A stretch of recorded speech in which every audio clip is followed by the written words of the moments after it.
there's always a hope. Rise and fight.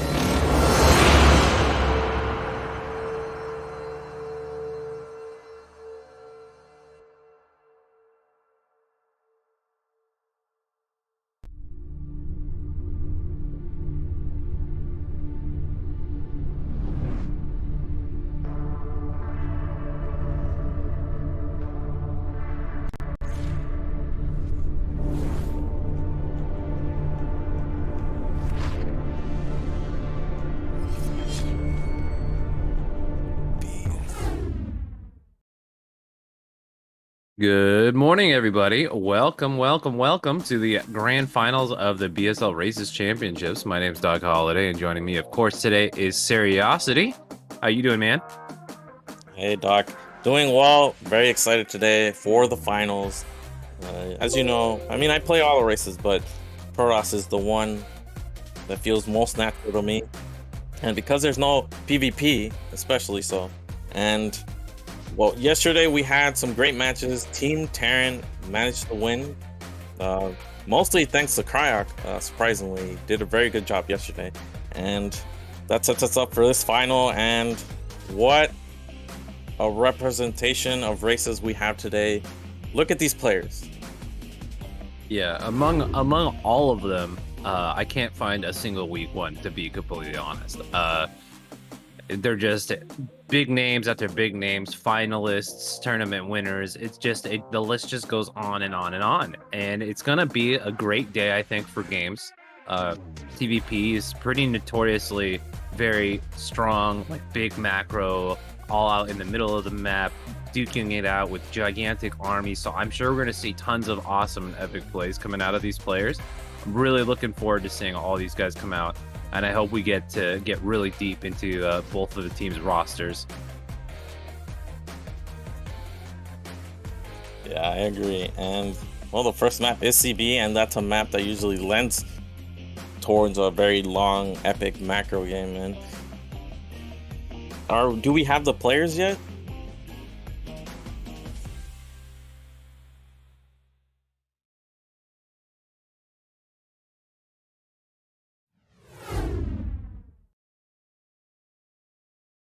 Very nice, man. One of the things I actually really love, it's funny that you mentioned it. I love that we don't have any mirror matchups, because don't get me wrong, I think all StarCraft is beautiful StarCraft, but I think uh mirror matchups are definitely a little rougher for me. I'm not a huge fan of the mirror, so I love that we're just getting the same matchup after matchup after match, and we get to see like a really great demonstration of all these different maps and things like that. So very excited not having to say any PvP. We'll just be real about it. Well, I think because maps change, we're going to see a large variety of different builds and strategies being utilized, not only because of the maps though, but also because of the players. You can compare a Terran, say like Nyoken, with someone like Terra, and have completely different styles. And then you have a Protoss like Boneth compared to a Protoss like the Wall or Dragon, also can play completely different styles. So I expect no two games to be alike. Alrighty, man. Well, I am very curious. Now we obviously know that the Protosses have just a monstrous lineup. Like, Protoss has been absolutely dominating, rolling through all the rosters, especially the Zerg players, unfortunately. Very sad day yesterday for me to see our lovely Bug Boys go down in third place, but that's okay. Someone had to be it, we'll take it. But man, the Protoss roster has looked completely dominant throughout the entire tournament. You've got, of course, Boneth and Dawid, who are the biggest of big boys on the team, but also just really great, just a really awesome lineup for them. I'm really wondering when they're going to come out, what maps we're going to see them pick, and then if anyone's going to be able to take them out. They're going to be the gatekeepers for the Terran, whether or not they're going to be able to take them out and take first place. But we have, first of all, you have just the South American Iron Wall down there with Dandy, and Terra and Ultra. Extremely strong players here. But how do you think, like, who do you think the strongest TVP player is on the Terran roster? Probably Terror, actually. Because Terror, he did beat Bonif in one BSL finals. He has a better win rate against the wall than Dandy does. So if it's anyone who's going to take those two out, it's probably going to be Terror. But like you said, the Protoss team has two players capable of the all-kill. So it's always going to be pretty rough for the opposing team to have basically the two best corners on one side. But it's best of one, anything can happen. And I expect this to actually be a pretty close match. We'll see how it opens up. And if you remember yesterday, out of nowhere, Cryo, with those 4 wins, really put gave Team Terran a big lead. Yeah, that was actually insane. I think he took out what 4 players yesterday, and definitely he basically almost all killed yesterday. So that was pretty nuts. Very much looking forward to seeing him play again. Really glad that he's been able to come out and finally show up for some of these tournaments in the foreign scene again. He was kind of one of the big names when I first started casting and getting into the foreign brew war scene, and very glad that he's finally been able to make it back out. But for now, it looks like we're going to be heading on into Goku versus Boa first. Do you have any expectations for this matchup? It's gonna be, well, both these players are pretty aggressive actually. I think this might be one of their shorter games. And before we finish with Team Zerg, let's just mention, even though they got last place, they still get a medal. It's they get a participation trophy essentially, but they're still going to get a bronze. And we still get to be the best race regardless. You know what I mean? There we go. Alrighty, let's see if we're ready to head on this. Are we good to go, Zero?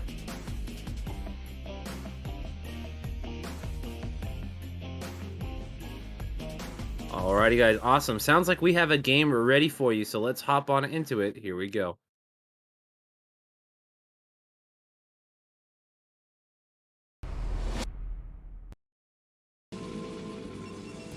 Alrighty, guys. Well, spawning in the top left-hand corner of the map, representing Team Protoss, we have Boa. And in the top right, we have the Terran in the color blue, Goku representing Peru. Goku, one of the lesser known players, I would say, in this finals, but very strong. He has participated in BSL Pro League at least once, maybe twice. Clearly coming from kind of a star-studded pedigree, though. South American Terran is just so strong. And they have a great little StarCraft community down there as well. So I'm sure that he's got a whole bunch of moves from his teammates that he can learn from. I'm sure he's going to just continue to get stronger. But man, Circuit Breakers, dude, the best map. The best map. And it's the first one today. I'm going to be sad when we don't get to see this anymore. But for now, I'm going to try to definitely enjoy this one. Well, CB is actually... I mean, you look at this map and you think this must be a Protoss map. So huge. Look at how many bases there are. The middle's wide open. This all looks good for Protoss. But actually, this is one of the best TVP maps because Terran can get very easily 4 bases. And as you know, that's all they need. They can max out several times off those 4 bases, and it's up to Protoss to really go for the kill. Horizontal spawns especially can be difficult for Protoss.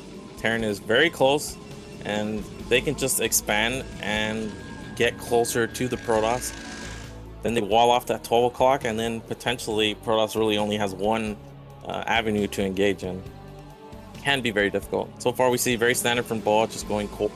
Gas, not a fast nexus, nothing like that. And no gas from Goku. Now this SCV, the angle it came from, he knows it's got to be at Jason's spawn. He doesn't quite know which base it is, but we should see him realize he's top right. It's very interesting. I noticed especially like Terror, really likes to go for these barracks expands. Looks like we don't even have a Marine coming out just yet. But is that, do you think that's stylistic, like South American specific? Because I really don't see too many siege expands coming from these guys, despite the fact that the barracks expand can be very difficult to pull off. I think it's more of the map in this case. Barracks expand just very strong, and he also got the first scout, so he saw there was no Zealot on the way. He could get away with no Marine before command center. Now Boa is getting the scout, and let's see what he does, because he could definitely take advantage. Put on a lot of pressure with Dragoons, maybe go for quick robo, or just cheese outright. We'll see what he wants to do here. Well, first Goon already coming out on the map here. Looks like we have a kind of a probe just chilling out by the third for now. I'm wondering if that probe has any designs on this natural expansion, or if he's just hanging out to hang out. You kind of would expect that probe to go home if he's got nothing to scout out. This could be a proxy robo, potentially. Only reason it would be there. Oh, there's a pylon already. There's a pylon. And it's going to get immediately scouted.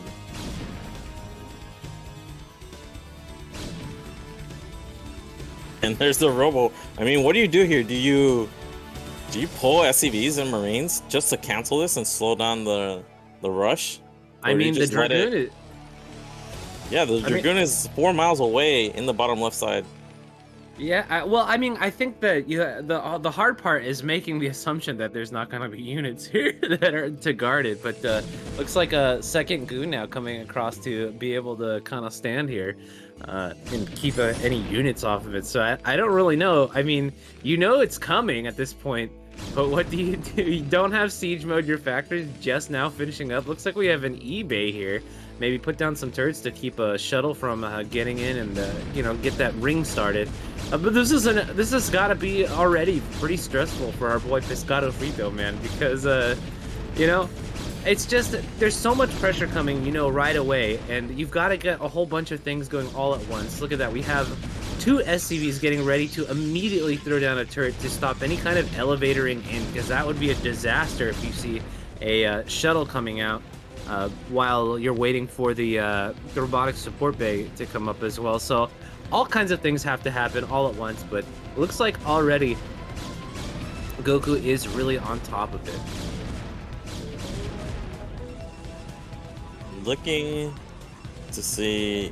Okay, so he's not going to add additional gate. It's just going to be 1 gate. This isn't all in. It's very... Oh, he broke the bunker. Okay, this is over. Oh, wow. Although, to be fair, what he's doing is fine. He kind of has to do this, because even if you get the turret ring, it's very hard to hold the natural, so sometimes you go high ground bunker, you lift off, then you retake your natural later, and because Protoss expansion is so late, you end up being fine. Ooh, the CC is coming down, though. The HP is getting really low on that bad boy. Really needs to start repairing here. Tank on the high ground, though. Going to have enough range to shove this off. And we have a whole bunch of shuttles here, so it's going to be very difficult to get this Reaver in. Yeah, but the damage is done. You force the lift, and you take your own expansion. Oh, looks like he's gonna... Oh, and this shuttle kind of slowly drifts into the Terran main here and immediately loses all its shields. So at least the kind of threat of the drop is gone for now. And look at that, immediately Goku feels more comfortable in taking his natural expansion. Now we do have the shuttle coming around now. Goku really desperately trying to get these turrets up right away in the natural expansion, so this can't happen, but we do have already a Reaver being dropped. Yeah, that's 1 SCV dead. This is such an awkward thing. But this shuttle is naked. There's nothing... Oh, there's actually a Dragoon inside, so he can tank some of the tank fire. Gets 1 tank here. It's like a second tank almost goes down. But he... Again, the natural has been breached, and he's forced to lift off. It is so awkward to just defend these Reaver drops with just a couple of siege tanks, There's always that little game where you can drop the Reaver out, he throws out the Scarab and pick him back up before he takes any damage. You can drop the Reaver right on top of the tanks if they're all sieged up. There's so much creativity that goes into the shuttle micro here, and this could be potentially disastrous. I mean, as you can see, this natural's completely locked down. And what do you do as a Terran? You don't have any. You don't have any of the Goliaths that you need to shoot the shuttle down. Like you can't use Marines to get this push the shuttle out either. And in the meantime, if you ever step too far forward, as you can see, the goons will just pounce on your tanks. Yeah, just killing a tank here for a goon, and he can rinse and repeat and do this several times. Just really slowing down the expansion for Terran. Meanwhile, Bo already has the third Nexus going up. He's going up in gateways. And this is just a fantastic position for him here. Oh man, what a huge start for Boa here. Things couldn't be more ideal. I mean, he got immediately his robo gets scouted, you know, and yeah, everything is kind of going his way at this point. The Dragoon's still in the natural, still denying the natural expansion here. I know there's a couple injured ones, might want to pick some of those out, but the Reaver's still keeping everything locked down and nice and tidy. Fantastic control. Oh my god. Another tank goes down.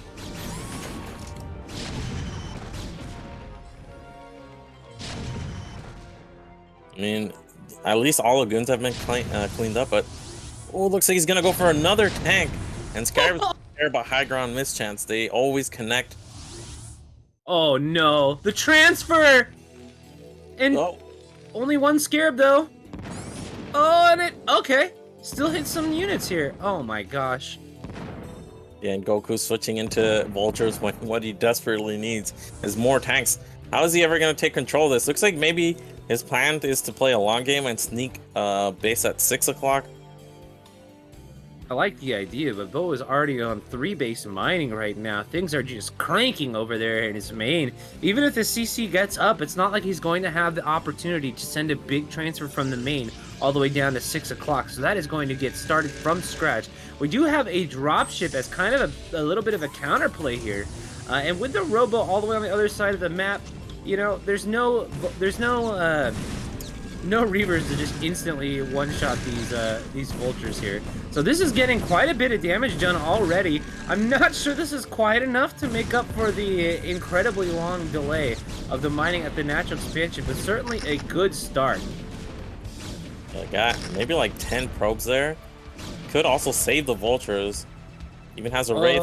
Unfortunately, it already has Speed Shuttle, so the Wraith is unlikely to get this kill here. Now, the potential drop at 9 o'clock. I don't know if Goku knows about that base, but if he were to drop that base, there's no defense here. The only way he could defend would be with a shuttle.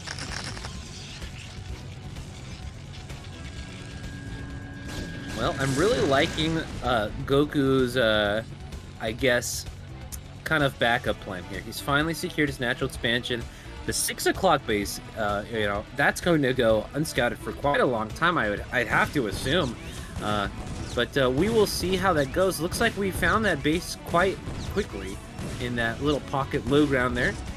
We have 2 Vultures working on the cannon. Not really going to get anything done here, unfortunately, but at least having knowledge of that is going to serve Goku well in the future here.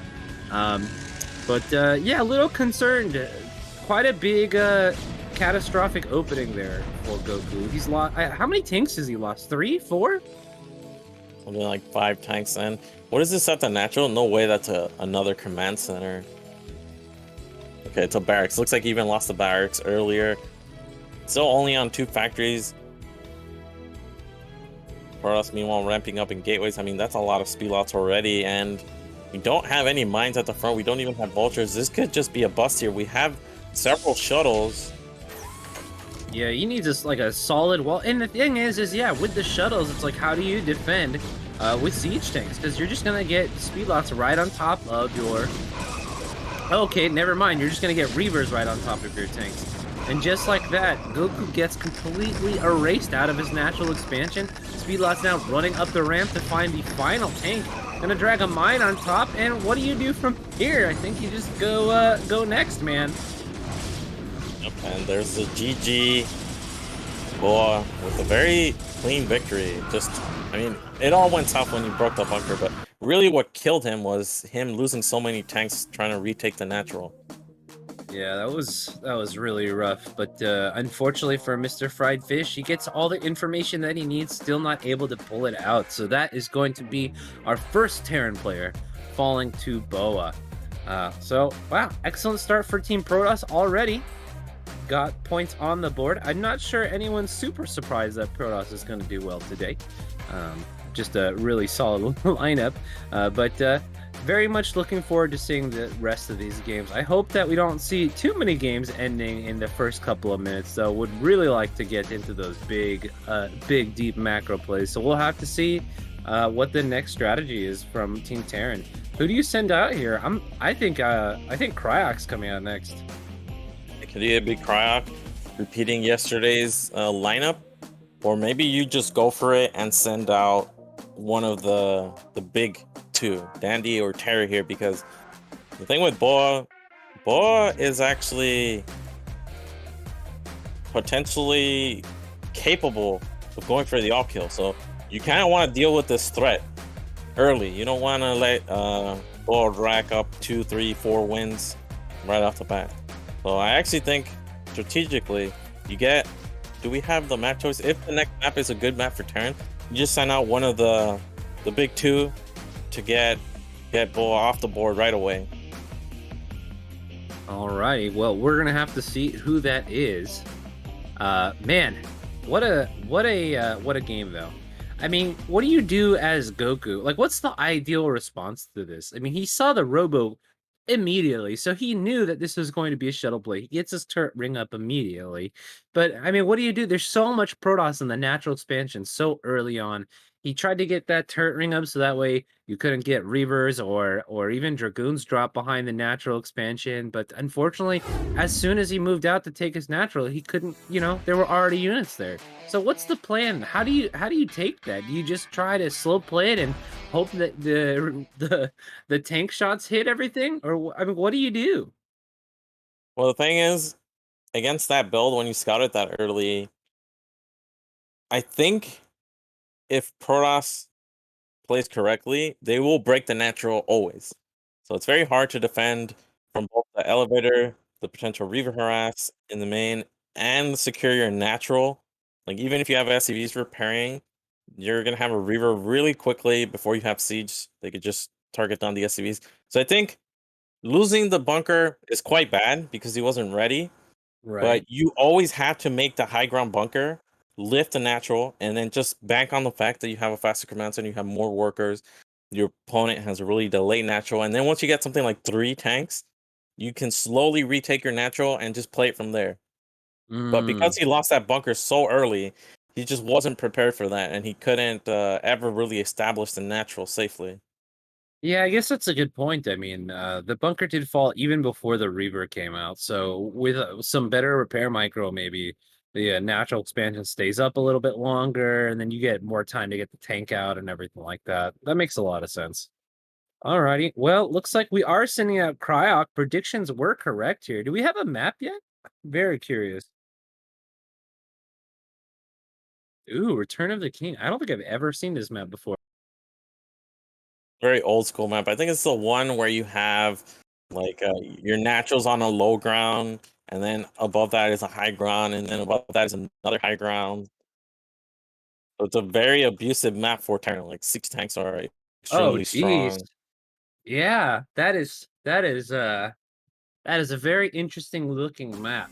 Very small amount of low ground, followed by just ramps everywhere. So yeah, Oh, certainly a and good map. additionally, you have an island expansion within your main that I don't Oh think my has a god. mineral patch on it.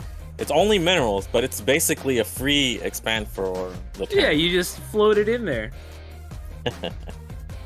So this is an old map. This is like 2008 around there, but this is very strong Terran map. Like in the OSL that it came out in, then you start seeing the team leagues, and the team leagues, this was like a TVT only map. No one would send out Zerg, no one would send out Protoss.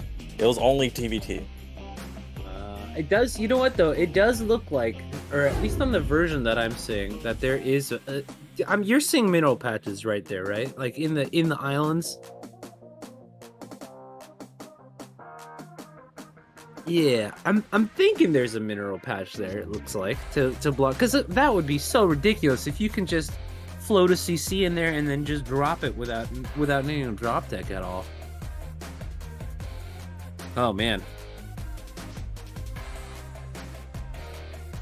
Well, we're man, what a map! Look at this, dude. I feel like one tank will win the whole game. You just put him up in the middle there.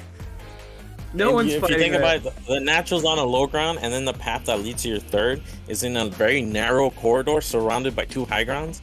So if Terran ever gets aggressive position on the map, what can you do as Protoss? Nothing. Yeah, no, you're just done. Oh man, this looks really tough. Well, Cryok is gonna be in for maybe the best possible chance that he can to have to take out Boa. So this should be a great game. I am really looking forward to getting on into this. It looks like we're ready to go, I think.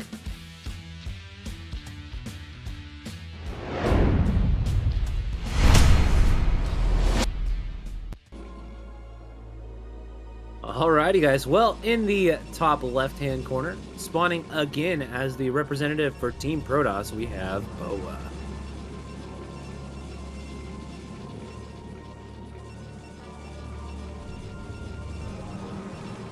And in the bottom left, coming off a very dominant showing yesterday, and recently returning to competitive tournament setting, we have Cryok. Man, my man Cryok getting set up for a real nice game today. This map looks insane, but it looks like at least there is no free island expansion. You know, when you mentioned that you didn't think that there was a mineral patch there, I was like, oh my gosh, that sounds so ridiculous. But Maybe that got patched in later, because I remember. Yeah. But yeah, there is a mineral patch, so Terran at least has to go drop to take that base. Thank God, though. That would be so ridiculous.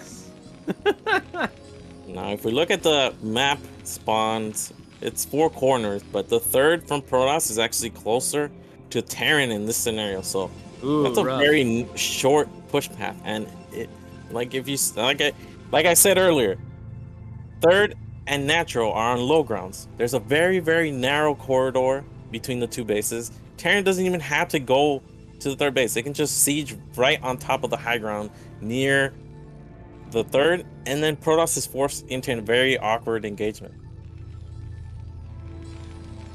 So this is definitely one of those maps where 4, 5, 6 facts are going to be very powerful.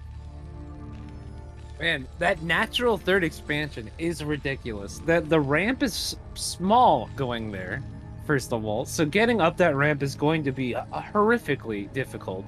And then on top of that, Terran's natural is right there, so they don't even really need to defend at their natural. By being aggressive at your third, they're defending their natural. This looks like maybe the best map that you could possibly have picked for Cryok out of the pool. I'm really looking forward to seeing what's going to happen here, because honestly, would really like to see some kind of really aggressive play out of Cryok here. He was so crazy yesterday with the barracks cheese and stuff like that. I'm very excited to see how he decides to play this matchup now, because man, yesterday he just killed 2 people instantly. He has a very nice wall here, so this is very good against any kind of early zealot pressure, and he can safely play on from here. Now, potentially, sometimes you see a wall and you think, okay, this guy's either 2-facting or something's going on. He really doesn't want me to get a scouting, but sometimes it's just to play safe in the early game. Yeah, with wait, we have 3 on gap. Well, this is definitely going to be a 2-fact.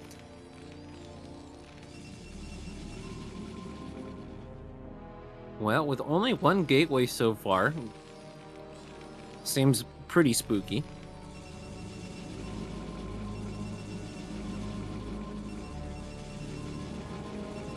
Let's see what Bug is up to. Now, you kind of want to get a glimpse. Glimpse? What's a glimpse? A glimpse of how many Marines are being made. If you see more than 3, you immediately become suspicious. Whoa, did you see how many times that Dragoon missed Oh my gosh, that Marine's got the moves, dude. So the Marine getting canceled. Doesn't want to give anything away. We already have 3 Marines, so like I said, if you see 4 or 5 Marines, it's definitely going to be some kind of aggression. Now, no second add-on.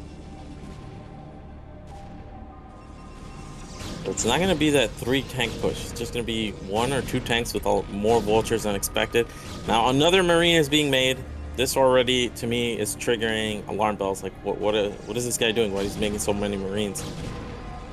You gotta hide the vulture, of course. Just reveal the tank. This is normal tank timing. Now you can push away the Dragoon. The SCV scouted where the other 2 Dragoons here, so he's not really scared to move down this ramp. Now he has to be careful with this Dragoon. Don't want to lose any health on it. Now, 3 Dragoons. This is more than enough. They're on high ground. This is an overextension from Cryok here. He sees these 2 vultures. He should already know this is 2-fact, but it's not the 3 tank variant. So yeah, just taking a lot of damage on his units though already. I mean, this is a really important move out here. Is it not? Like Cryok really has to get some damage done here at the natural expansion in order to make this worth it. And already losing a Marine, already shown his units coming out. I mean, this has got to be basically Bo's best chance at defending his natural expansion here. Yeah, he's taking too long to make this push. I'm curious why he didn't go for the 3 tank variant, but we see a very quick starport here. Man, but look at this natural expansion though. The tank can shoot at the observatory from high ground still. All these mines. Oh my god, excellent mine. Oh my god, and all the Dragoons are already dead. And there's mines here still sitting in between the tank and the goons. Ooh, but that tank was actually shooting the observatory for a very long time. That could have been pot shots on some of these Dragoons. Cryok now trying to bait the Dragoons into hitting on some of these mines.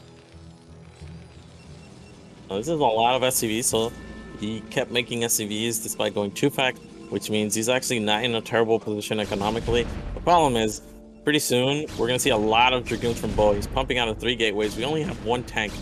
So this follow-up drop actually has to get a lot of damage done. And from 1 high ground, we see Cryok retreat onto another. Why not add another one, man? Why not 4? You know what I mean? This is so ridiculous. Look, you can even cover the attack path from another high ground. Oh, that's 3 tank, 3 Dragoons. I don't think Bo expected this. Yeah, that's a pretty winning fight there. Very nice. The observer sees everything. Where's the drop from Cryok? I see movement on the left side of the map. Yeah, this might actually be pretty unexpected. Seeing the whole, basically the entirety of the army here on this high ground. Oh, but the Dragoons trying to force their way up here. I'm not sure this is the idea. Maybe on even ground, 4 versus 3 might have been a little bit better of a fight, but some missed shots. Ooh. Man, what a mine. He has to get a lot of damage. He just lost 3 tanks. He is expanding, but these Dragoons pop out just in time. There's an observer even. Some vultures heading into the natural. Gotta get significant probe damage though. He can't be shooting Dragoons. You really should focus on killing probes, not even laying mines at this point. This has been really not all that successful. I kind of thought the 2-prong attack here with the 2 and 2 in the main, 2 in the natural was going to do a lot more. And now it's 2 tanks versus 3 Dragoons. The 3 Dragoons can, okay, they have siege. They have siege. Oh, they're going to be fine. Yeah, Command center is going up. Well. We still have the dropship, so we could potentially see the 3rd command center being made in the main, and then just... Well, the starport was blinking, so I'm a little bit curious. Maybe the dropship was lost?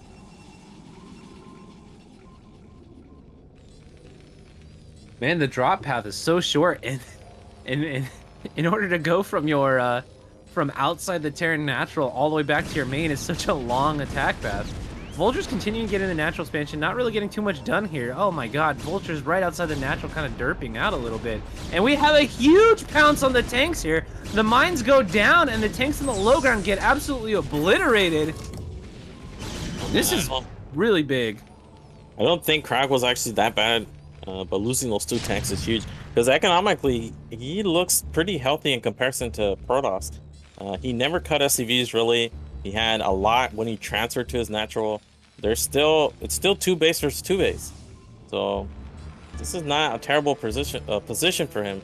The problem is now he just has no units, and look how many Dragoons there are, and this is going to be potentially delayed Bulldog here against what looks like to be just too few Terran units.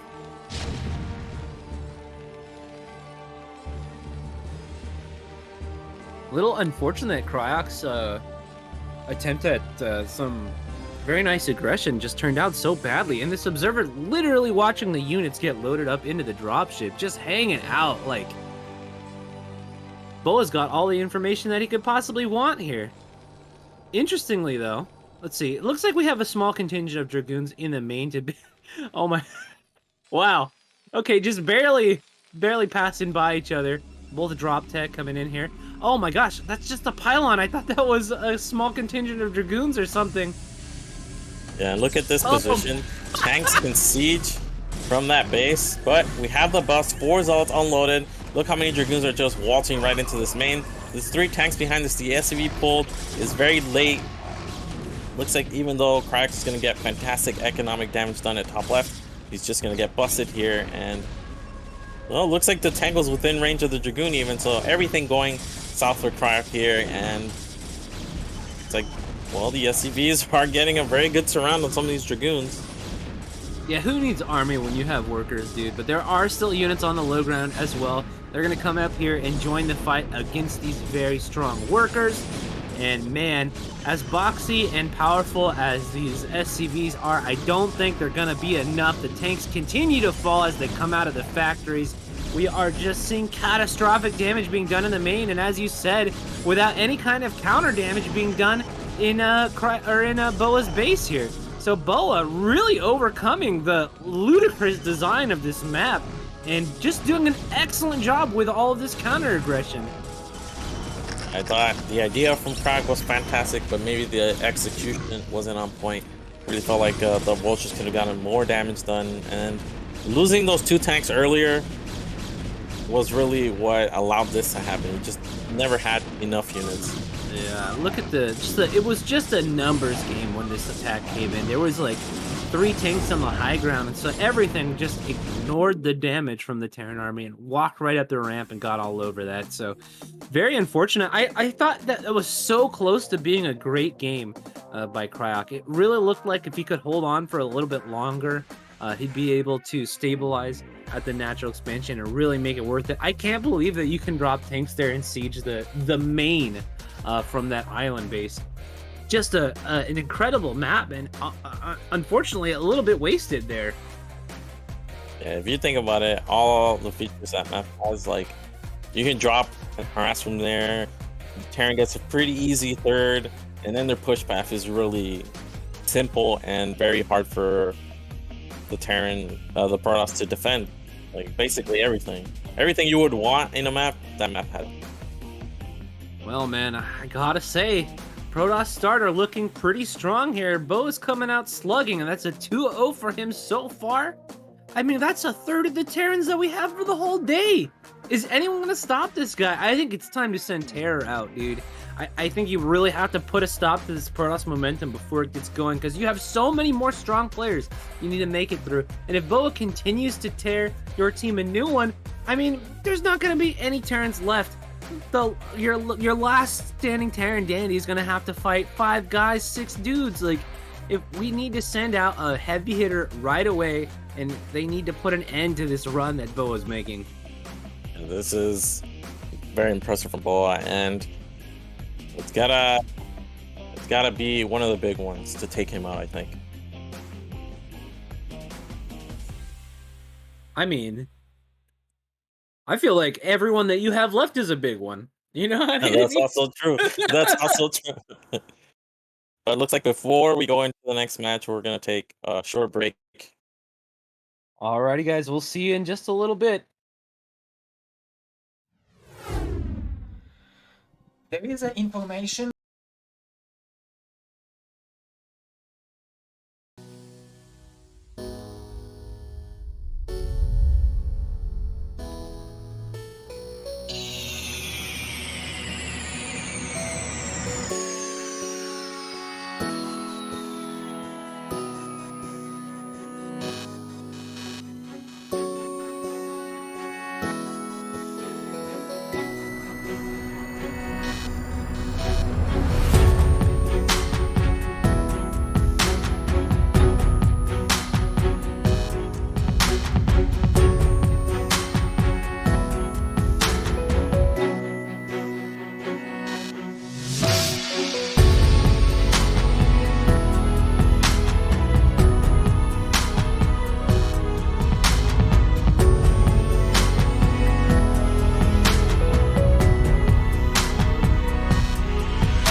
Alrighty, guys. Well, welcome back.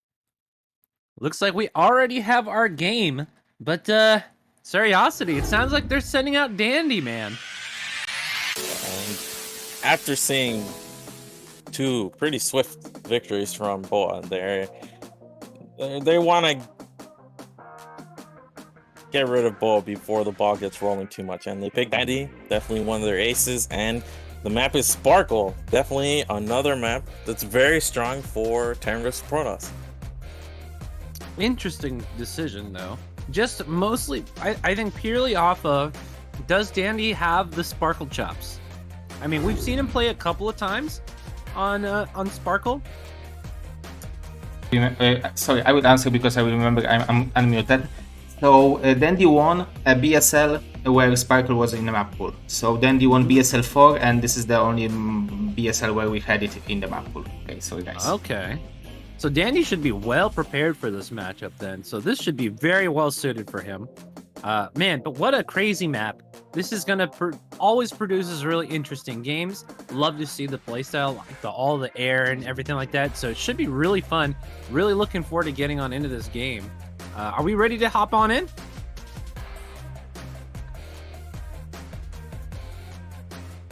Alrighty, let's go ahead and get on into it, guys. Here we go.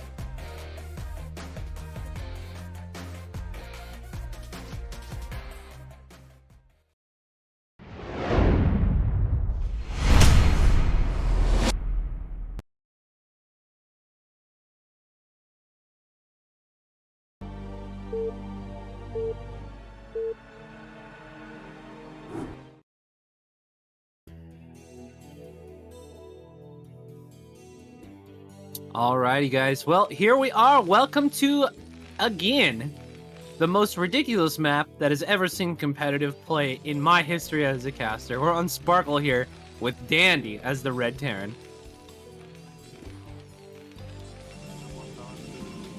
And in the bottom left spawn, we have Boa. And I want to add a couple notes. In that final, Dandy played against Koget. Dandy was still playing PvT. He was a race picker from before remastered until basically BSL 4. Then he made a switch to TVT.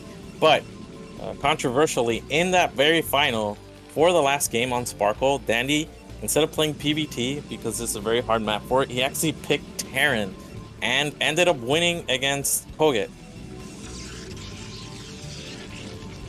Another thing is, Sparkle is actually being used on Shield Battery for the 2v2 ladder, and this was one of the maps I saw Dandy practice on a lot, so he has more experience than most on this map. I feel like experience goes such a long way too. Like, you can definitely tell the difference between players who played on it and haven't when we see how the build orders shake out. A lot of times you'll see players kind of improvising a build order versus having like a really solid, great timing where things will just completely play out to their advantage. Now, Boa also, you know, he has a shot here. Protoss Airs famously extremely powerful when they have a chance to get all the way to the late game and get that big carrier army and all that. But we'll have to see. I mean, what do you do you think Boa is a particularly experienced Sparkle player as well, or is this going to be a bit of a new adventure for him? It's tough to say. I definitely think it's a new adventure because even if you know the map, you know its features, you're not gonna have the timings in your head. You're not gonna be like, okay, this is when a Goliath drop would hit, or this is when Terran has enough for 2-port Wraith off an expansion versus no expansion. It's very hard to just have those timings in your head when you don't practice this map. So I think Protoss is definitely on the back foot for a lot of this map. In the late game, if you get enough carriers are just very cost efficient. But we see Boa going for that quick Nexus, Dandy meanwhile teching up. So, I mean, the options are obvious for Terran. If they're not going 14 command center, they're either gonna do some kind of Goliath drop. And while you say Goliaths are actually bad against Dragoons, why would you go Goliaths? You can load 4 Goliaths in 1 shuttle versus 2 Dragoons. Well, Danny looking to get aggressive already. Very excited to see what's going to go on here. Now, here's the big question is that, like, I know you say it's very difficult timing-wise, but Boa, I mean, last game he was in a pretty desperate situation when it came to the start of the game as well. He looked so good on that map. It looked so solid on Return of the King. Is this any worse than that? Like, I feel... I mean, certainly Sparkle requires maybe more map-specific knowledge, but man, Boa is looking so good this morning already. I feel like he's gonna be prepared for any kind of regular type of timing here. I feel like maybe 2-port Wraith is probably... I would have to bet that this is probably the least threatening build order for him to deal with, because, I mean... This has just got to be the most familiar of all the threats that you have to deal with in the early game. So we saw earlier in Races Championships, Terra play against Bonif on this map, and Terra went for 1 base, 2-port Wraith, and Bonif went for Nexus first. The thing in that game was, even though Terra got into Bonif's base, killed so many probes with the Wraiths, eventually the cloak ran out, and he just had to run away, and Bonif had 2 Nexus. Yeah, so he just reproduced those probes, right? Yeah. So the difference here is Boa's actually going for a pretty quick observatory. So if Dandy is banking on these Wraiths getting any damage done, even if the Dragoons don't have range, it's very hard if Protoss has a quick observatory. One way to combat this is going for scan, but going for an academy, scan, and cloak Wraiths all off 1 base is a very heavy investment. So we see Dandy just expanding himself. Here are the first 2 Wraiths off. This is unlikely to get much done. One thing you don't want to do is just reveal the first 2 Wraiths like this, because for now, they're not going to do much damage at all, and now Protoss is going to have plenty of time to prepare a response to this. Dandy, though, pretty well known for his love of Wraiths, man. You know, I feel like anytime he has even the slight opportunity to go for them, he likes to make use of them. But what was that? 2 probe kills, maybe? Yeah, and now we're heading home. And one thing Bonif actually did, he just tanked the Wraith fire. He didn't even think about pulling probes. He just tanked it straight on, and the Wraiths really just can't do much. Yeah. And we're gonna have more harass here. It's 3 Wraiths. There's 1 Dragoon. These 3 Wraiths will 2-shot these probes, but let's see how much damage they could get done. Looks like 1 probe goes down, maybe 2. Alright, 2 probes. The thing about the race, though, is that it gives them that early control over the air, so there's not going to be any kind of, like, shuttle play coming across the map for a while. I mean, if it does, it'd be certainly very risky to send that shuttle out. Maybe with the observers hanging out with the race, you know, maybe allows you to dodge the race with your shuttle, but that certainly sounds like a risky proposition. And getting that early air dominance can really help you set yourself up for the mid-game. Looks like we finally have killed the little satellite installation on the gasket, and that second gas down for our Protoss player here. But now, what does Boa do? He's going to hang out for quite a while. He doesn't have I don't think a starport yet or anything like that, so it's going to be quite a little bit of a slow start for him. In the meantime, looks like we're still continuing to produce Wraiths off of the 2 starports here and just getting, you know, everything, all the ducks in the row for Terran. But what's the long-term plan? Like, do you use that early air dominance to take another expansion and get a really early lead economically like that? Because Wraiths really just don't do very well once the Protoss starport comes up here. Well, he is finding some vulnerabilities in the defense. Now that they have cloak, you need observers. That's 3 gas probes on maybe like 3 on minerals, so that's very good damage. And none of the Wraiths critically went down. If you lose a single Wraith, it's extremely painful. The thing with Wraiths, while they're not very good combat units, they're very fast, they're very mobile, and they have control of the air now. So Protoss eventually is going to want to expand, and the Wraiths will make that very difficult. So even though his army isn't very strong right now, it is better on this map. It is going to scale better than Dragoons and Shuttles, and now Boa is always going to have observers nearby, multiple, because of 1 scan and 1 round of Wraith shots will kill any observer. Right. There's a Shuttle first on the map. Oh my gosh. And that is going to get immediately picked off. And that is huge. Danny is getting so much done with this. And this is crazy because there is detection. There are Dragoons all over the map here. Look at that. He even picks off some more of the gas mining probes. This is spectacular damage. Here we have the idea for Dandy. We're going to go into double Robo. Now, one thing about Wraiths is they're actually large units, so they take not only full damage from Dragoons, but also full damage from Scouts, full damage from Corsairs. So head-to-head, they actually lose to basically every Protoss unit. But reasons why you can't go into Corsair from this scenario is because, one, you need observers with your Corsairs at all times. Two, Terran already has like 8-9 Wraiths. If you're mixing in 2-3 Corsairs at a time, it's not really gonna be enough to catch up. And critically, Terran can always make Valkyries. And while Wraiths do terribly against Corsairs, Corsairs do terribly against Valkyries. And with double armory here, we have the potential for Valkyries and more upgrades for these Wraiths. So even though it looks like Boa is in a decent position here, the longer this goes on, the longer he doesn't have a third base, the more difficult it will be for him to ever get one. I do think it's funny that you mentioned that, though.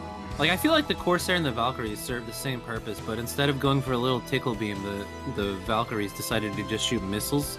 Like, I feel like this crazy advanced Protoss race should have maybe, you know, equipped their flying units with something more than a taser. But man, I feel like look at the micro from Dandy. Could you imagine if he was a Mutalist player? Could you imagine if he was playing Zerg? Like, he certainly seems to love his Brood War Air micro. You know what I mean? Like, man, I just can't believe he's gotten so much done with these rates already. And to think, even despite that, he's still down 20 supply, but he is investing heavily into tech. And while Boa does have this menacing ground army, this is an island map. How is this ever going to get across the map? And another thing to mention, this, if you're Protoss, oh my god, another 3 shuttles get sniped. It really is just ground army. It's like they're on Alcatraz, man. They're just never going to get off. Yeah, and this is giving Danny so much time. Like, eventually he's going to have enough Wraiths to kill 12 Dragoons, and once that starts happening, then what can you do as Protoss? And we see the Cybernetics core spinning, and looks like he is finally gonna go into air, but his upgrades are gonna be so far behind here.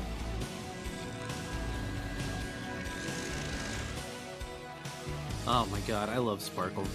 I love watching games on this map, man. They're so unique, and it really shows the versatility of our players. It's, you know, it's funny because Brood War's such a, I don't want to say it's figured out, but there's like there's a pretty standard way to play, right? And each map has its own features or whatever, but you see most of the matchups play out very similarly, strategically at least, for most of the games. But on maps like Sparkle really just make this game kind of magical again. Like, it's like we're watching a whole different video game being played right now, and I just love it. Danny's sniped so many shuttles here right now. I mean, it's like you just have this army that's essentially imprisoned on a little island here from the Protoss, and you would never see this without maps like this in the map pool. So I'm really glad that we get to be able to watch this type of game, because this is not something that I expected to ever see. Oh, we have the first Corsairs out. Wraiths already have 1-1. There's even a vessel here. The vessel will allow him to kill observers without scanning.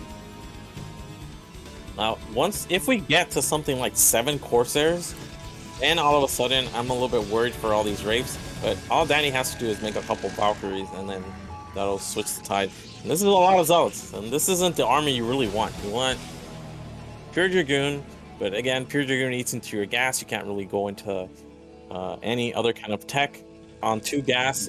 One of the features of this map is that it allows Zerg to get 3 gases on their main base, but the other races can only get 2. So one of the ways they balanced that out, and it actually worked pretty well. Zerg actually does well against Terran on this map. They don't do well against Protoss. And nice patrol with all these Wraiths, and again, it's looking difficult for him to break out. of this. Essentially, it's a contain via air. Yeah, and I mean, it's going to work great for now. I mean, Dandy's delayed everything so much. It looks like there is that an expansion going down as well for Dandy floating over to the... Yeah, so things looking amazing right now for Dandy, getting a really nice, solid economic lead by being able to float over there. Just that early air dominance has proven to be such a great little way for him to pull himself into this game. It looks like we have double armories spinning, also being highlighted by our man. We got even Valkyries in the way, so Dandy's thinking about everything. But, you know, it's so funny that you mentioned that Zealot's not really what you want, but at the same time, it's kind of like if the Zealots ever get into the base, there's no units that Terran, for Terran. So, oh my gosh, gigantic fleet of shuttles moving out, trying to find a way through the Terran blockade. But here is the problem. Literally every angle is being held down. I mean, even if those shuttles kind of try to sneak out past the race and they don't directly encounter the race, we have buildings floating around just to make sure that we don't miss anything. I actually think the play for Boa isn't to attack here. I think he should be just focusing on air upgrades while taking a third base and playing this long term, but very difficult to make that call here. We're working on our cert count. Do they have +1? I know the Cybernetic score was spinning earlier. They might have +1. Yeah, they do have +1. So upgrade wise, he's not terribly behind, but here we go. Here's the big move. Here we go. Only 2 the race initially encountering this. Looks like a huge group of race trying to catch up to the gigantic shuttle fleet, but the shuttles are getting in here. There's no units on the ground. The real question is, are there enough race to deal with all of the Dragoons? The Zealots unloading, immediately focusing down the starports, but tons of race and Valkyries coming in here. The Corsair army is already completely defeated. Not enough Dragoon support here. There's only 3 Dragoons. If this are like 10 Dragoons... But look at the Zealots, man! They're doing a bazillion DPS here. And where are the Wraiths? They're just kind of ambling around. The Dragoons are going to take quite a long time to go down, and in the meantime, these Zealots are tearing this base apart. Okay, so he is at least going to cut Dandy off from making more Wraiths, but I feel like that wasn't a missed opportunity. He needed something like 10 Dragoons. Although, to be fair, even if you have the Dragoons, if your observers get picked off, then the Dragoons can't. Yeah, good point. Man, the last Armory, gotta go for the armories. Up in the sky. He needs to kill those armories, though. Stop any more upgrades. Don't want to let 2-2 finish. And really, I mean, multitask-wise, it's just really hard, but you want to at least send 1 shuttle to take a third base while you're doing this. You just get like 4 cannons there. No amount of Wraiths is going to kill that. And then you can re-drop. But the Zealots are still alive. Danny is really struggling to deal with them. There's not that many Wraiths left. Even something like just 3 shuttles worth of Dragoons with Cersei can't clean this up. But now the Zealots have been dealt with. I think Dandy has been giving a breather here, and he has an opportunity to recover. He is on 4 bases versus just 2. All right, the Wraith count's much lower now. Look at that D-Matrix Wraith trying to draw all that Corsair fire. But we have pretty decent focus fire here from Boa. But look at the Wraith spread, man. Another drop now. Going to stop these starports from coming back up. At least for now, the Wraiths take a very long time to deal with these ground units. But the shuttle count is getting reset now. We don't have any more shuttles. I mean, this is a lot of Dragoons. Boa's almost mined out here. He doesn't have a third Nexus. He really needs to prioritize while he's doing this damage into Danny's main. He needs to go and take a third base. Yeah, this base that Danny was able to float over is so important here. We have yet another shuttle coming in, this time into the, oh my gosh. The Zealots just getting in here and massacring more SCVs, but doesn't matter. That's the thing. Like, Boa just doesn't have any money. Look at his bank. And if there's any Wraiths left in the sky, does he even have a hope of taking another base? You need to take another base basically 3 minutes ago. Because Dandy, even though he's suffering all this economic damage, he does have 4 Nexuses, 4 command centers, which he can remake SCVs off. He's finally going to go take this base, but is this too late? Does he have enough? Like, the majority of his supply, where is it? I think it's just probe. Dandy just scanned that though, so I'm not sure he's going to expect the expansion so quickly after his scan wore off. Didn't see anything there. He's gonna have to continue to check it. Look at that instant scan. Very nice. Just making sure that Bo doesn't have a chance to get back in this game. But this is a critical fight. If all these wraiths go down here without getting anything done, then all of a sudden Bo gets his expansion up and has a new lease on life. Well, looks Oh, like the moving shot! We have Cloak though, and there's no observers left.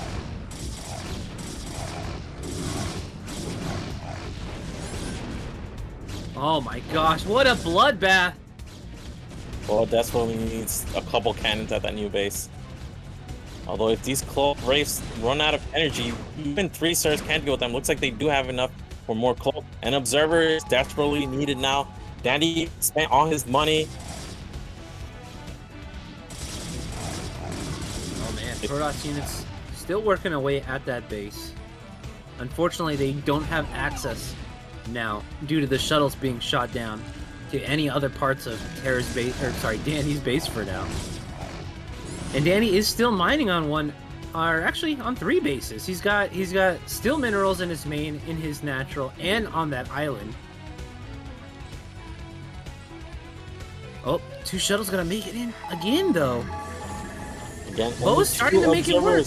2 observers. This is critical. He's got to protect these observers. The Wraiths can't fight this head on without. Oh, looks like he's gonna go for them. 1 more observer left. Oh! All the and Wraiths go last down. Wraith falls. But is Boa mining? Looks like he has these 3 mineral patches. The new base, he's got to shuttle some probes. Basically, with 1 or 2 cannons, that base is secure. And he's basically won this game. Danny still has production, but you can see he's basically mined out of his main. He's only mining out that fresh base. Natural forced to lift off as the ground army is just pounding away at that CC. A nice little contingent of wraiths here though, and because the observers are not gone, potentially we can deal with this ground army really quickly.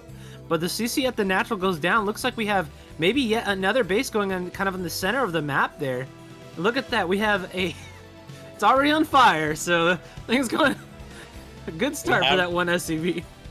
Do we only have 1 observer?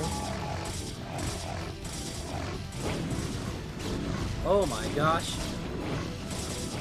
Are these wraiths going to be able to take out the Corsairs before the observer arrives? Corsair count getting kind of low here. Oh my gosh, and all the Sares are taken out. This is enough for Wraiths to deal with these low number Dragoons, and Boa, I think he's finally mining from that base, but all Danny has, okay, 3 cannons, this is going to be enough. Oh, more harass here, but no observers, but the Zealots will take, I mean, they will swipe very effectively. What are the upgrades on these Wraiths like? Do they have 2-2? They do have 2-2, so that means these Wraiths are going to be a lot more powerful. The Corsair is going to be a lot less effective. We didn't see an investment in a fleet beacon, but Dragoons head on. You can see they do a pretty good job against Wraiths. Man, what a crazy game. Things going absolutely insane. We have Marines being made out of the barracks on the island with Boa's fresh mining base here. 3 cannons and a Dragoon. The only thing that stands between Boa mining and not mining here. And another scan. Oh, the final observer. Scan. Oh my gosh, only 4 wraiths stand after that. Wow. Corsair count once again getting reset. This is insane, but the wraith count is critically very low, and again, the main has been raided. I think there's only 3 start ports left, which is going to just essentially let the Corsair count start to snowball out of control here. Well, critically, doesn't have gas. He's gonna make that gas at his new base. These Wraiths, they are better upgraded than the Corsairs, but the splash, like the Corsair does 6 minus 2, 4, but that 4 is full damage. Unlike against Mutas, which are half damage, this is full damage, and this is too many cannons, I think, to bust. You gotta protect the shuttle, and there's Oh my gosh, Boa just looking away for the shortest amount of time. And once again, the shuttle's going down. Danny's micro throughout this whole game has been insane. But I'm starting to get a little worried for him. He just doesn't have production in his main anymore. We do have that hidden base, which actually has a full mineral line now. So this is 2 base versus 1. Dandy, eventually, he's going to be able to outscale Boa. Boa, now he's lost several shuttles. I think that's +3 for the Wraiths.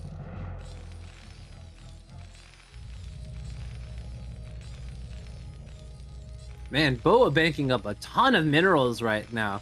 Not being able to produce very many helpful units because he just doesn't have enough gas. And he's got to protect the observers at all costs. Every one that goes down is a huge setback at this point. Look at that. He's only got his starports cranking kind of like one at a time almost. Yeah, and that hidden base from Dandy is the deciding factor here. There's just so much extra resources coming from that. I love that the Marines are doing work. I believe the barracks is even still cranking over out on that island just in case. Yeah, just leaving Marines around to just be annoying and slow down any kind of expansion attempt. I mean, why not, you know? At this point, it's a question of time. As long as Danny can hold out for long enough, not let Boa continue to take bases and stabilize his economy, he should be in a great position. And as you can see, just these Corsairs getting escorted around by a single observer, like this seems so risky. This is everything that Boa has right now. He's got to be so careful with this. Ooh, double drop coming over into the island base though. I guess every base is technically an island base, but man, this is big. Does he have any Dragoons here? Oh Like my god. He's got 2 zealots. Okay, not as catastrophic as one might have thought that could have been.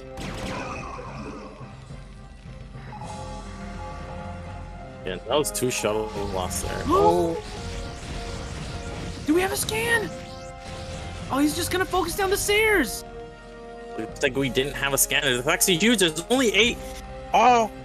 All Bo needs to do is somehow get on one of these islands with 2 to 4 Dragoons. He has enough after that fight, but he just has no money. He has no money. He lost 5 shells. He's hunting these bricks. He wants to get them. He can. Oh my god, the moving shot. Damage. There's a Valkyrie now, though. Oh my god, this Valkyrie has so much armor. Look at him just hanging out. He's fighting the whole army by himself. Turret Man desperately trying his best to help out. One lazy Wraith on a smoke break. This is so close. There are 2 observers here and not enough Wraith DPS, I think, to deal with this. Look at the observer micro, keeping him away. But oh my god, the Wraiths seem to have won the fight in the air. Wow. Double shuttle coming again, and this time I don't think the Wraiths really have enough damage to well, okay. Wraith's a good unit, man. But yeah, we got a nice healthy unload this time, and no units on this island to be able to defend us this time. With 1 Wraith in the air and his little tickle laser, not really sure if this base is gonna be able to survive for very long. Gotta protect this Dragoon at all costs from the SCVs, though. Huge drill here. Dragoon does go down. Again, the Wraith's gonna take a very long time. Most of these SCVs will die. In the redrop, 2 more Dragoons coming in here as well to help out. Another observer goes down, but only 1 Wraith left in the air, and that's see you later, base. I think Boa is doing it. There's no way for Danny to fight, and look how healthy this base still is. Danny's still on 1 base, but now it's 1 versus 1. We don't see any more Corsairs being made, but the ground army is too strong for these Wraiths to fight. So now basically, Danny just at all costs has to keep this ground army contained. Good luck, Danny. Look at the bank. Look at the supply. Boa's in such a commanding position right now. The problem is, how can he get this army anywhere? Looks like he's marooned here. These probes are gonna have a tough time making nexuses. Boa, if he can get 1 more base, he can cannon crawl maybe, to get a Nexus? What are his options here? Maybe he'll go to the base where he already has army. I like the cannon idea. If you can just set up a little bastion, like even if he kind of like has to long distance mine for a little bit or something, just get something going. Well, Dandy is still producing on a 5-star port, so that 4 Wraith number is going to be 9 soon. It's already at 8. And every unit is crucial here. The observers are important. The Corsairs are important. Oh my gosh, what a risky pickup. Imagine being that shuttle pilot. Here we go, though. We are starting to unload Dragoons here. Like, a lot of them. Only 1 obs on the field, though. And if these Wraiths get the snipe off... Oh, no! Does he see it? This is 3 armor now, though. This is different than the earlier fights. Yeah, these Sayers are really just not doing the damage that they need to do. Only +1 attack still on Sparkle after how many minutes? I mean, wow. Can't even invest in a fleet beacon. And really what's hurting him is he needs observers, he needs shuttles, he needs another Nexus. It's just very hard to do all these things at once. We need to get another probe onto that island. Meanwhile, Danny just floating his command centers and taking more bases, and look at this Wraith fleet now. How many different mineral patches has that CC at the 12 o'clock base mine? That guy has been on a journey, man. This CC has moved more than some units. I've had lurkers at tops of ramps stay in one place longer than this CC, man. Oh my god, what a bloodbath! This looks to be like the definitive fight of the game. A couple of the Wraiths now uncloaking here, but critically, there's no detection. All of the Corsairs now shot out of the sky, and the Wraith numbers are still quite healthy. And Danny just keeps expanding, keeps taking bases, while really struggling to establish another Nexus. You know, I heard that having a lot of workers mining is really good in this video game, and it certainly looks to be working out for Dandy.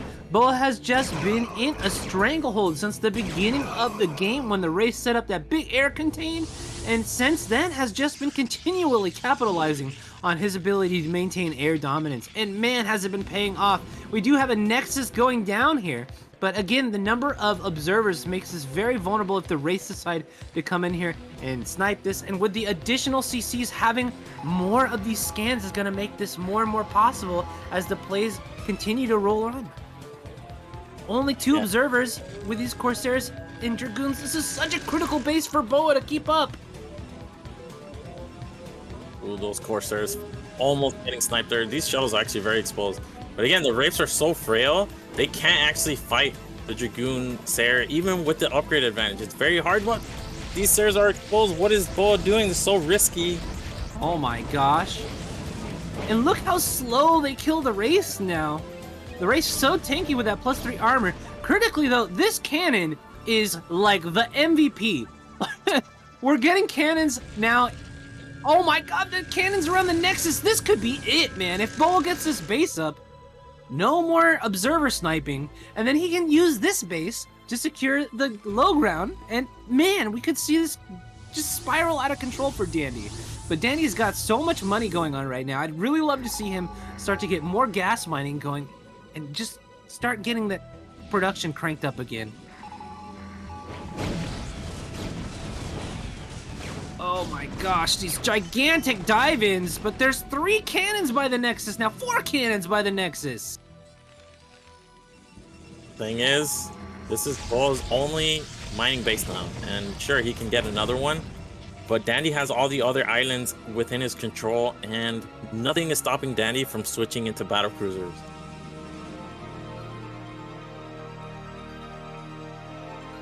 Oh my gosh, he still has minerals on his natural expansion. That's insane.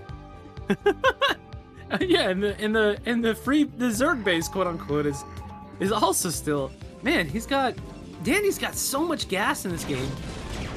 I don't know if this is the move though. I mean, I guess he does need to do as much damage as possible to Boa's economy and continue to keep him in desperation mode.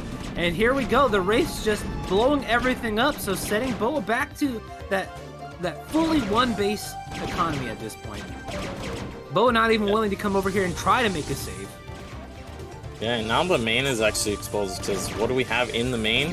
One cannon, starports blinking, but basically no units. Now the main could potentially be killed. This is enough Wraiths to... Oh my god, fight. it looks like Dandy knows it! We have shuttles coming in, but I think it's a little too late! Zealot's just standing around doing nothing. Oh my god, are we gonna see a full reset? Alright, well... It does... Like, it'll snowball from here. More Wraiths coming from those 5-star ports. It's not even gonna get to battle cruisers, because that, I think, was the next step for Dandy. Cybernetic Score gets sniped. This is enough Wraiths to fight Dragoons, and they're on 3-3 upgrades. These are not the paper planes, you know. Oh my gosh, that is a GG from Boa, and man, so upsetting because that fleet beacon just got warped in.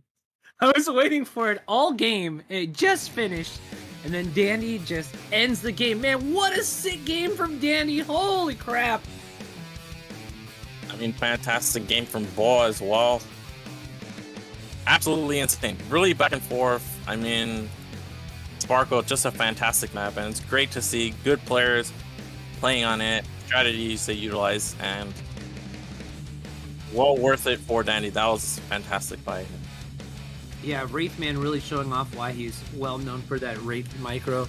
Like, dude, that game could have been completely different, but Danny was managed to pick off like 12, something like that, probes in the early game. He was able to get like 5 shuttles before, even when he was low on Wraith count, even when there was Dragoons everywhere and there were cannons with vision everywhere. He was still able to get a ton done with his early race, and he just snowballed that lead the entire time. I can't believe that things worked out so well. He just played like a madman. That was so excellent. Incredible crisis management from Dandy. At several points, it looks like he could have died. At several points, it looks like Boa was dead.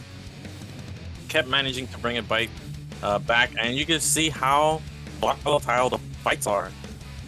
Like, Wraiths, very frail, but with Cloak, you can kill the observers. And yeah, fantastic play by him. Man, Brood War, what a beautiful game, man. Okay, well, so Danny now king of the hill as we await his next opponent. Looks like it's going to be Quark, and they're going to be playing on Troy. Oh man, my voice is just giving out all of a sudden.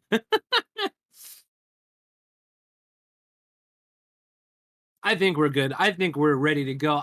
To be honest, man, I'm just so hyped up after that game. I really just don't want to stop. I just want to keep watching more Brood War. Let's go. Let's keep going.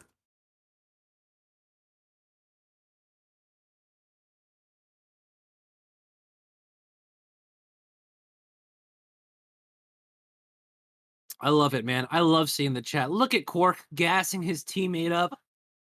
Better than almost any else would have done on that map versus Danny. I think Boa just made such an excellent game out of that. And dude, that was maybe my favorite game that we watched so far during the race championships that I've got to cast, man. That was so cool. And I am really looking forward to this next game. I think Troy is going to really play well into Quark's kind of playstyle. He's definitely a player who seems to be a bit more creative, likes to be very aggressive. There's a lot of interesting map features on here that he could use to his advantage to throw Danny off. Danny, no slouch though. Certainly one of the best, if not the best, foreign Terran right now that we have. You know, excluding of course some of the newcomers to the scene as well. Because there's also, you know, Mihu and all them that have just been tearing up the scene and changing the landscape a bit for us. But certainly Dandy's got a great chance on this. We're really looking forward to seeing what Quark has planned, though, because I'm sure he's got something devious up his sleeve. Yeah, you don't pick this map against Terran. unless you have something in mind, and we'll see. Those assimilators you can kill. Carriers are very strong on this map because of the reason you can kind of make it like a semi-island map. There are semi-island bases already. We'll see what Quark has in mind. But yeah, fantastic game. I mean, Sparkle, just a fantastic map overall. But you can see the caliber of games we can get on the map like it. And very excited to see it in this finals, and it did not disappoint. Yeah, I'm honestly just kind of loving a lot of the interesting maps that we have. You know, yesterday we got to see Arkanoid with Eriador using Queen Hydra strategy to beat Mech. Like, man, these map pulls are just so fun, man. We're seeing Brood War that we just don't get to see very often.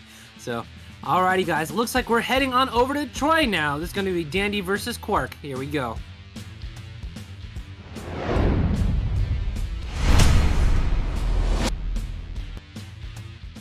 Alrighty, guys. Well, welcome to Troy. In the top left-hand corner, spawning as the challenger Protoss, we have Quark.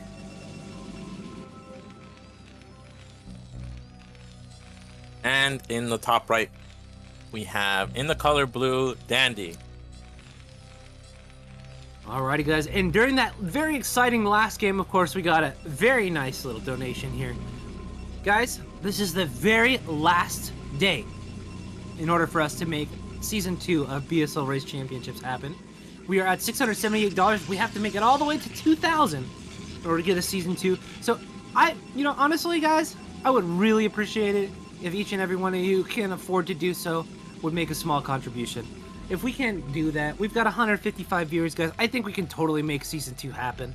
We really got to meet that $2,000 goal. We've had some very generous donations come in so far, but we have a long way to go if we want to see Season 2 of Race Championships. And I don't know about you, but I'm loving seeing these games, man. Like, that last game that we just saw, what is the next time you're going to see something so crazy? That was such an insane game. And we're having all these awesome maps that are being included in the map pool. I've just been loving having this opportunity to cast the games for you guys. So if you have the means, of course, we'd really appreciate some donations to help us meet that goal. So thank you all so much who have donated so far. And yeah, we just really appreciate you all and hope that we can make Season 2 happen for you guys. And look at this, Quark started right away. We've got the double gate, baby. Yep, and, well, you know what the idea is. You want to contain your opponent into their main. You kill these assimilators. I think if you kill one, only small units can go through, if I'm correct. So that means only Marines. But that's the plan here from Quark, and he's going to get the first scout on Dandy. Oh, man. And how do you kill 2 gates worth of Zealots fast enough to stop them? Marines really have a very hard time ending these Zealots on time, man. Like, they're such tanky units, and they're going to be produced way faster. Of course, the range is going to be very helpful, but I think Quark can just straight up focus down the assimilators, and there's almost nothing that these Marines can do. I'm sure we're going to have to see at least a few SCVs pulled to add to that DPS. This is good. Now, Danny has very good control, but you can see where SimCity is. It's not going to help him if Quark is going directly for that bottom assimilator. Like, you see the probe already targeting it. And here we go, Zealot. Gotta be careful. Quark does need to let those Zealot numbers stack up a little bit, but look at the other side of the map there. Danny being a little cheeky, putting down a extractor on top of that Vespene geyser to slow down maybe the progression towards Dragoons.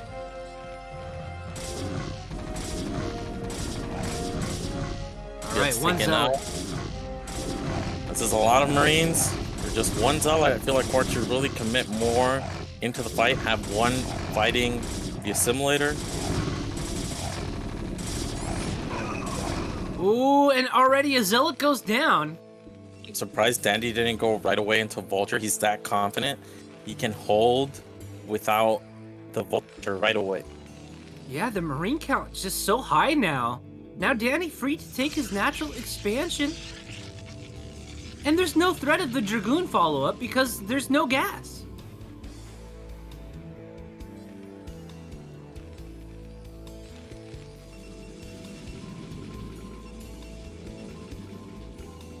Very unfortunate that Quark can't mine from those two assimilators.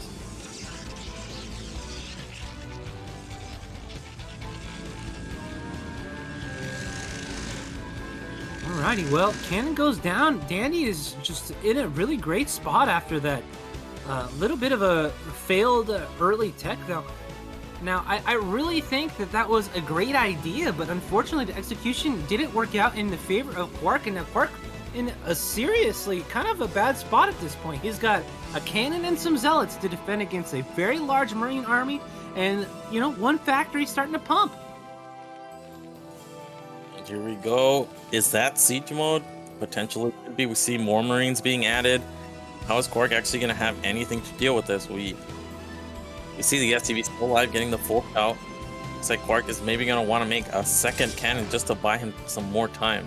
Second tank out now, and if this is siege mode, I mean, how do you hold this ramp? There's so many Marines here. The Zealot's not going to be able to get on top of these tanks. Definitely not. We have an SCV coming just to make sure.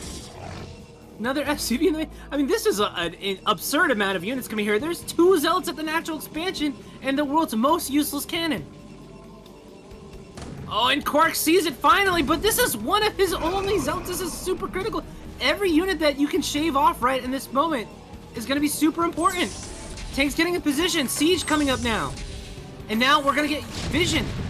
Oh my gosh. And see you later, cannon. Quark is going to be in an insanely terrible position. Quark now shutting down his own main. What is the plan here? Oh my god, one base carrier, who knows? Oh my gosh, look at Quark in the bottom right hand corner of the map, that's the plan! Quark is gonna go for another Nexus. I mean, this is maybe the best plan he can go for at this point.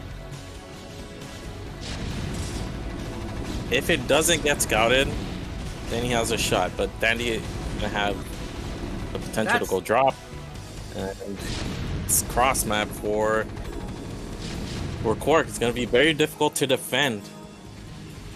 Yeah, and I mean, I think importantly too, I think Dandy's experienced enough of a player to go check this out. Like, yeah, look at these Marines. Ninja bases are not like they're not such an anomaly that this wouldn't be something that Dandy is considering. Look at him already, just like you said, running around the map. What a pro, dude. This guy is, you can't pull the wool over his eyes, Quark. This Marine heading straight to this base, gonna find the cannon. Now, Quark can still shut this down with the cannon. So he can kind of essentially make himself a little island map. Yeah, but the jig is up. The thing is, gateways are actually close enough that the tanks can siege them down.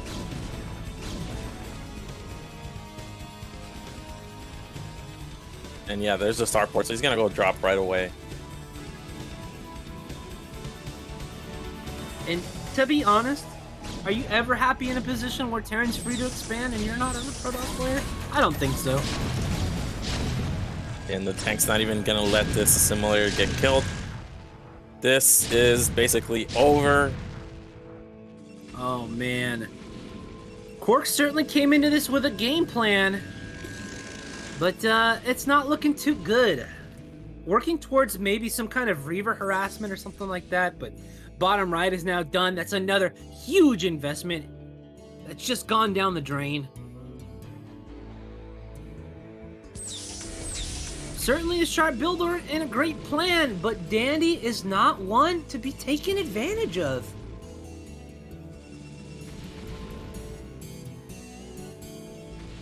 Well, the idea was solid. The idea was definitely solid. Looks like he's gonna take this island now. But again, Danny already has starport tech. He could easily. And he's gonna know. Look at, he's got a scouting engineering bay. Danny's seeing everything coming, man. This is the, like, if this were me on ladder, I'd be already whining about hacking. Like, I'd be like 1400, you know, barely in D rank. God dang these hackers, man, all over the ladder, bro. You know what I mean? Just the incredible sense of the game that Danny has just propelled him throughout this entire match right now. Quark literally trying everything in the book, man.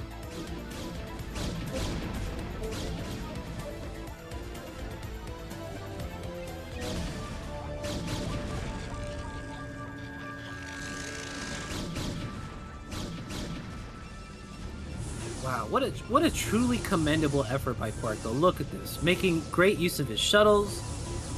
He's trying to get his expansions, do everything he can to use this map to his advantage to allow him to safely take bases. I think he wants to take 12, kill the assimilators, and have himself another base. Yeah, we're literally watching Quark force another Sparkle game. Yeah, but Dandy is well prepared for that. We see double starport. He's gonna go into mass drops to combat this, and well, 4 shuttles is a lot. Yeah, and there are a good amount of Zealots in here. But the thing is that Danny's got his 3rd base now about to start, or is starting. He's checking out the whole map. He's got, it's just like Quark is starting from scratch again, where Danny has already progressed well towards the middle of the game. Yeah, and critically, he doesn't have any scouting information, hasn't made observers, doesn't know what's going on in Dandy's side of the map. Looks like we have a scan here, but seeing the shuttles, Dandy wisely retreats. Quark killing everything, he's killing the assimilators and all the scandids. The only thing he's not killing is Dandy's units. Dang. Snap. Oh man. But you know, okay, so shuttle speed, great. You're gonna have a lot of maneuverability and all that. The real thing though is that the onus was always on Quark to make something happen. You know, this is the matchup where Protoss has to slow Terran down, not the other way around. If you're a Protoss in position where the Terran player is the one trying to shut you down, and they're the ones being proactive, you're already in quite a losing fight here. You got the quad dropship heading on over to this base, and that shuttle's full of probes! Probes, not very good versus Goliath and Siege Tank. Not sure how those guys are gonna make this work. And here we go, instant evacuation. And once again, we're looking for plan, what are we on, like plan E? We're on plan E here. What is what is the next part of this strategy? Looks like we're going into air upgrades, which is good. If you can somehow secure 3 bases and have them outside of siege range, then you could potentially go into carriers, and carriers are very strong and slowly take bases across the map. But Dandy is not letting him do that. These 4 dropships, very strong. Oh my gosh. I feel so bad for Quark. He's playing this out like a serious contender, man. He's doing it. He's constantly coming up with, you know, new ways to try to keep himself in this game. But every time, Danny's immediately outmaneuvering him. Danny's has been prepared. And look at this. We have a gigantic Doom drop here in the main base. This has got to be the final plan. But there's more units in the base just hanging out than there are in the shuttles. And that's going to be GG. Man, what an excellent defensive game played by Dandy. I mean, Quark brought out all the guns. So many. Apocalypse in the chat with a quote gigantic Doom drop. Yeah, I mean, okay. Quark really tried to make something happen, but Dandy was on top of it the entire time. I think his game plan the entire time was great. His backup plan was about as good as it could get. But dude, like even just Dandy with the gas steal in Quark's main to make sure that there were no Dragoons followed up to shut down that natural expansion was brilliant, man. Yeah, good attempt there by Quark. I definitely like the strategy and the follow-up plans, but Dandy just too strong. Not gonna fall for that. And well, that sets us up for a 5th game where we're tied 2-2, and Dandy has already gotten 2 killed. Who is next? Looks like it's gonna be DeWalt, and one of the big guns for Team Protoss is being sent out. Yeah, it sounds like the P's are done with this uppity Dandy guy smacking them around. They're sending out one of the Titans, and this is gonna be a heck of a game, man. We're going to Polypoid. This is like the standard map that everyone's been playing for quite a while now. And they are sending out one of the two titans, the tyrants of the foreign scene, man. Dawid is crazy good. Yeah, and Dandy looking quite strong. Polypoid. Now this map, let's think about it. Of the maps that are left, this is an okay map for Terran Protoss. You get 3 bases pretty easily. The 4th, third gets quite far away. But Dandy is not one to go for that kind of style of play. Dandy is really focused on timings, and the wall is really focused on shuttle play, shuttle harassment, reaver drops, sword drops. So we're gonna see a lot of fireworks in this matchup, and I'm excited. What do you think? Who do you think whoever wins this match is gonna win? Like the team who wins this match is gonna win, or is there still a shot for Team Terran or Team Protoss if their best player loses? What kind of question is that, Seriosity? We still have Bonnet in reserve if Dawid falls. We still have Terror in reserve if Dandy falls. Each one has got a super heavy hitter still left in the barrel, and I think anyone can take this. Now, I have to say, you are right. This is one of the most critical matchups, right? We have one of the strongest players from both the teams coming out, and this is going to really seriously determine the momentum for the rest of this finals. But I don't think that this is the end-all be-all of the tournament today. I think that but either way, whoever wins this next one, we still at least have one more game in order to bring it out. But certainly, this is super important.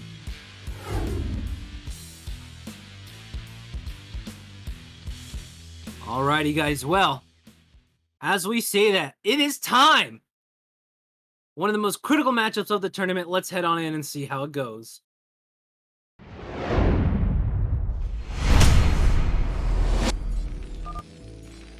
Alrighty, guys. In the bottom left-hand corner, spawning as the red Terran, we have Dandy. And in the top left, in the color blue, we have Dawid. And Dawid, in this event at least, has looked phenomenal.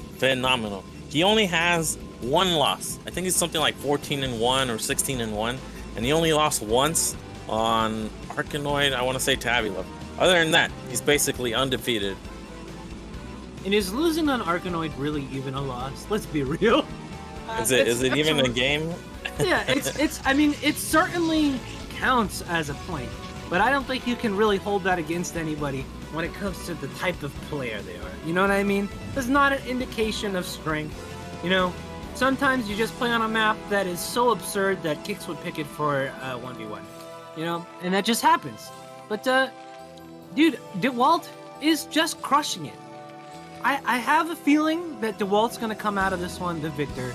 That's just kind of the gut feeling I've got. Certainly Danny has the chops to beat him, but I don't know. Do you agree with me, Sarah? You think Dawid's walking away with this one? Yeah, I gotta say I agree, though. Dandy, I mean, when you're on a roll, when you basically you win that Sparkle game, like, even though it looked grim at several points, you crush Quark, you're at a pretty high confidence-wise. So I think Dandy's feeling good here. Polypoid is also a map where we've seen Dandy execute some very good timings. Let's see if he's gonna go for a wall. Looks like the barracks is slightly out of position, so, or is it? I can't really tell. Looks like there's a gap there.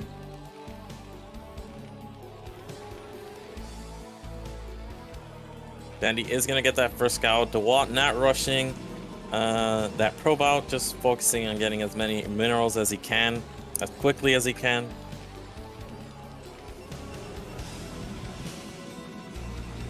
Man, things are so tight today so far. Games have been great. We're at 2-2 right now. We're digging into both of the rosters' big hitters at this point. Honestly, I'm rooting for Team Terran. I've seen way too many Protoss wins in the Race Championship so far. I'm hoping that we see a Dandy victory here. I don't know, who are you rooting for, man? I'm impartial here. I definitely think this is a very key moment. 2-2, and you have two of the strongest players from respective teams. Here we go. What is Dawid actually doing? Nothing has been revealed quite yet. He is getting goon range. Gonna get to his ramp. See 2 Marines, not lose the probe. Very important. But again, nothing has been revealed from either side. Looks like Dawid canceled the goon range. He's gonna get this faster next up. Looks like we have someone linking the stats here in the chat for DeWalt versus Danny. Looks like DeWalt wins this 70% of the time. That is an extremely high win rate. 30% though is certainly enough of a chance. Now, the real thing is just like all I know is I don't want to be the next person to play. Whoever loses, the burden that falls on that guy's shoulders is immense. You know what I mean? You're dropping 3 elephants on top of the back of whoever has to fight the winner of this game. Yeah, it's gotta be tough. And well, we'll see. 70%, definitely a good win rate, but 30% in a best of 1, you definitely have a puncher's chance. DeWalt going for the scout, sees no command center quite yet. So that already, like, you know, if the Terran is going factory expand and they have a bunker, they have some Marines loaded in, you're expecting a command center behind that. But DeWalt didn't see that. He should already know something is up. Why doesn't this guy have a command center? Well, we're gonna be seeing a whole lot of factory units coming up here in a second. Looks like we're making some tanks over. What? Where is this guy going? He's checking for that goon, but. And unlike the game from Kryak, this is actually going to be the triple tank timing. This isn't going to be 1 tank and vultures are being rallied. There's going to be 3 tank with vulture speed and mine, and a few Marines, maybe a couple SCVs with the push. And what? Yeah, looks like DeWalt got a Blues Clue because we didn't go for that natural expansion. We got triple gate going for the robo for the obs, so going to have a whole bunch of units here to potentially stop this, and this is a soul read, man. He's gonna retreat. Still, he's gonna have 4 Dragoons. 4 is not enough to fight this, but soon he's gonna have 7 with the Observer. And then he's gonna get to his natural, and he's gonna have a choice. Does he plant down a bunker? Or you just retreat back home, realizing this guy doesn't have a base here. Absolutely no kiting happening as the Terran army comes across the map. We instantly have mine planted on the ramp. 1 Dragoon already going down. Dandy is storming the gates as DeWalt is going to be producing with three gateways at a time. All the supplemental army, with the exception of this reinforcing vulture, already down. But the tank's still completely healthy right now. And we have 1 very bruised Dragoon at the top of that ramp. Well, you might think Dandy is in a good position to 1 base versus 1 base, but Dandy cut a lot of SCVs for this compared to DeWalt. DeWalt has way more probes than Dandy has SCVs. Don't see an observer quite yet, which is a little surprising. It looks like it went into shuttle, and he's gonna go Reaver potentially even before getting the observer. I'd like to see DeWalt unload onto the other side of the map and sandwich these tanks. Tell them to go home. Get out of here. Oh, siege mode is done though, and there's only 4 tanks at the top of the ramp right now. This is critical. Vulture's running by to try and set down some mines, maybe get in this mineral and do some damage. Reaver is out now though, and this is a big moment. We have 3 naked tanks. Vulture's coming across now though. Oh my gosh. I mean, if this Reaver gets on top of these tanks, these are very exposed. I'm surprised Tandy doesn't realize the threat here. If it's just Zealots, they can unsiege. Yeah, there's 1 mine here. How does he go? Mine drag on one of the tanks. This is so big. And that's some insane memory from Walk to remember there was a mine laid there.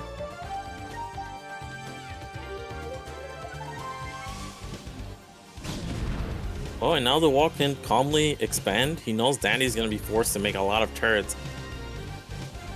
Yeah, she was on the other foot now.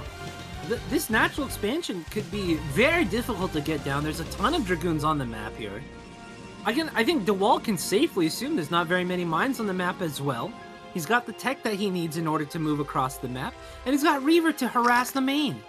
Looks like we have some mines being placed in the main as well to potentially catch a Reaver unawares, but Dawid's so quick with it, man. You can pick up before that mine has a chance to detonate.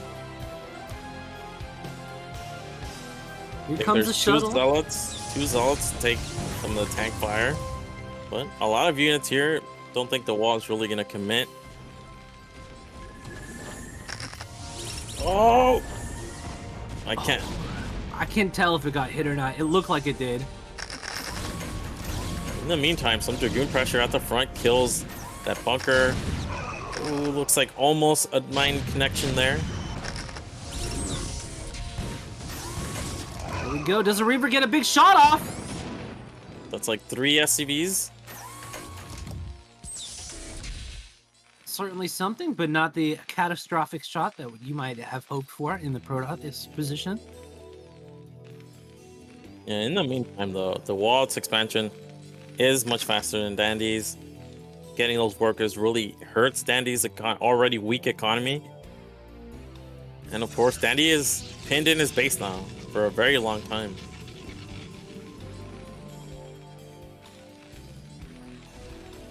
Oh man, Danny's sending vultures across. I guess he's just, I mean, he has to get vision. Yeah, he at least scouts. There's no third. There's no third. At least there. The Walt might even take the mineral only here. Ooh, looks like a cheeky little mine hit there.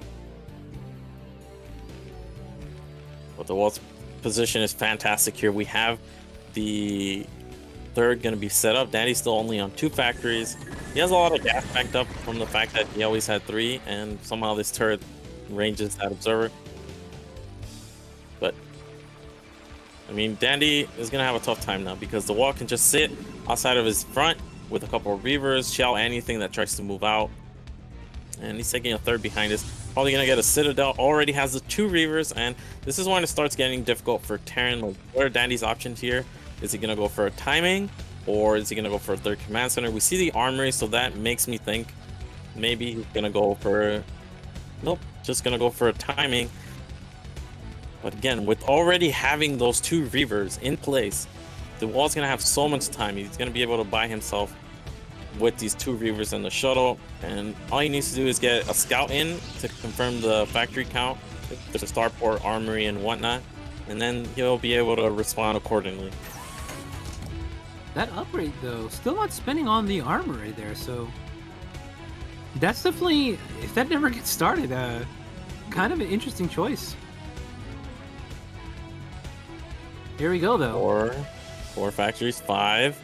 It's just the army is just to get some anti-air. We see the Goliath range is actually spinning on that add-on. Looks like it's just going to be the 5 factories for now. Still no second gas from Dandy.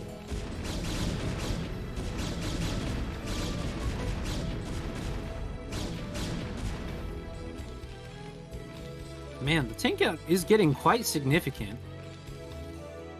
But Dawid, as you said, can just delay a push for so long with the Reavers. It's going to take forever for Dandy's army to kind of crawl out of here. As you can see, he has to use tanks slowly to gain a little bit of ground. We have... Oh my gosh, what a snipe! Was that 2 tanks? Oh no, it might have been just 1. But even then, 1 Dragoon for 1 tank, definitely value. I like these mines. Well, it's just 1. There's no defense here, though. This is what Dandy needs.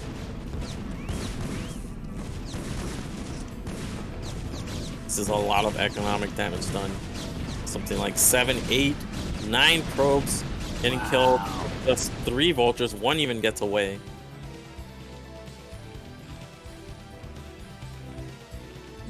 I think those Reavers are in range of that tank. The tank just can't see it, though. How ridiculous is that? Units that can shoot farther they can see. Should be illegal, man. Oh man, the Reaver's stepping forward here. Don't get a tank. Just 1 Scarab manages to hit, but that's a very bruised tank there. It actually only did half damage to that one tank. Ooh, Here we this go. is a Here's the huge push. move out. Shuttle on the back end with the 2 Reavers. Needs to get out in front of this army. Dragoon slowly backing up, holding the tanks at bay, making them siege up over and over and over again so they don't take a bad engagement here. The Reavers once again on the ground, waiting to take a pot shot as these tanks and flee. Well, this could be... The shuttle's a little bit far away, though. He's got to be careful. It's like One this shuttle tank should down. have zealots. 2 tank down. Zealot bombs going down on a nice group of tanks, but I don't know. Here we go. The slow lots coming in, and this Terran army is getting completely overwhelmed. Did you see that last volley from those 2 Reavers? Got something like 4 clump tanks, absolutely massive. And even without speed, look at the supply difference now. It was something like Oh a my a god. 15 to 20 supply lead. Now we have DeWalt doubling supply. These vultures that were... What were they doing? They needed to be in that fight. Wow. I mean, the vultures coming in here, maybe getting some probes, but does it really matter when you have no units at home anymore? Yeah, I mean, harass is nice, but not when you're going for a timing where you need all the units you have. And we still see Dandy just a 1 gas, and he's finally getting an upgrade, but he already lost his big push. He lost something like 9 tanks. We're down to 3 tanks. This is going to be an easy defense for the Walt now. How does Dandy come out of this, man? What is the plan? He has super delayed upgrades, so there's never going to be a big 2-base timing. Yeah, and he's going to just be completely on the back foot as far as army supply as well. How does he ever take a 3rd? I mean, taking this high ground is a good first step, but I mean, there's so many Protoss units that can just walk up here, it almost doesn't matter.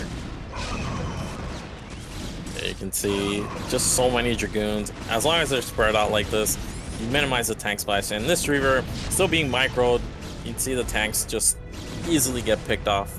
Yeah, Reaver takes 1 shot that entire time, doesn't even dig into his HP pool, and that is such a huge commitment for Dandy. Are there even any tanks at home? Like, there can't be very much left at all. There's 2 tanks and a vulture. The probes could end this game, man.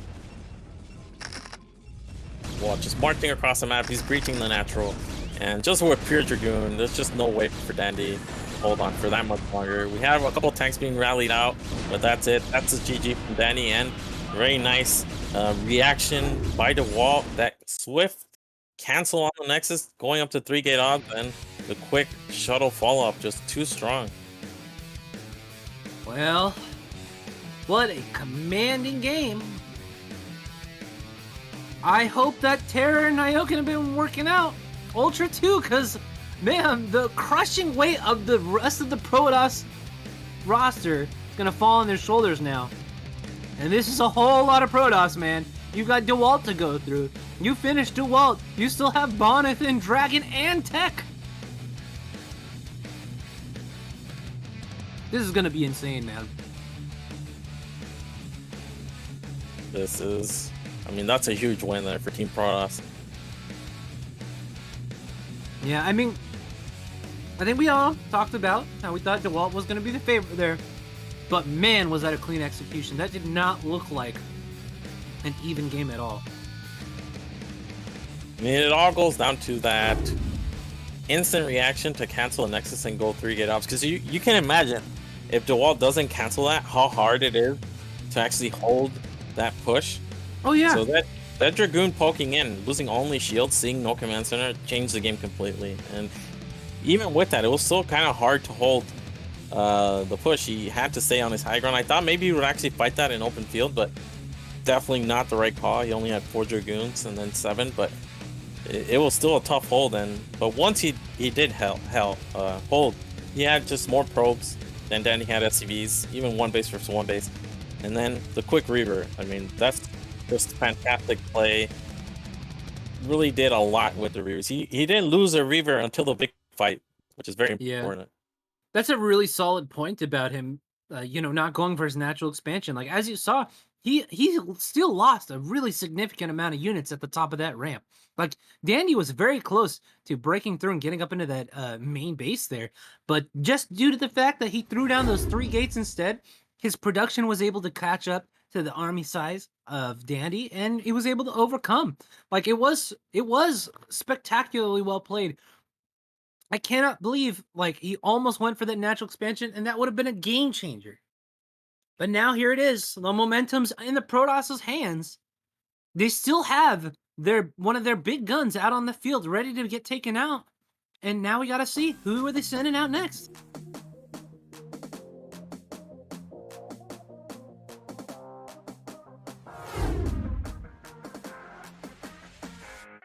Alright, let's look at the chat from both teams. And it's Nyokin coming off the bench, man, and they're going to good night. I can't believe I get to cast the Nyokin game, man. It's time. This Nyokin guy, always flaming me on Discord. All right. No, we're taking off the kit. No, I'm kidding. But man, this is gonna be. I mean, Terran really is on the back foot at this point. It's going to be a struggle to take out Dawid. If Nyokin does it, it will be a miraculous swing and a huge comeback for Team Terran. But man, is it going to be rough. Have we seen Nyokin go up against Dawid? Yes. How did that go? Well, Nyokin did a very good job in just making a lot of units, but when it came to the big fight, Dawid just had better control, better multitask, and really won the big engagement. Oh man. Well, we are looking forward to this. Nyokin is, if one thing can be said for him, is he is a super solid player, man. He doesn't believe in any of the BS. He doesn't like timing attacks. He likes to make a whole bunch of units, and he likes to kill people with them. But it looks like in the chat, once again, we have the stats being linked, and Dawid has a 5-0 record versus Nyokin. How do you overcome a 100% loss rate? Just the mental strain of going into this game must be tough. But Nyokin, as far as, just out of the people that I know, Nyokin, one of the most stoic folks that I've ever spoken with. So I 100% believe that he is in this game mentally. We're just going to have to see if he can pull it off.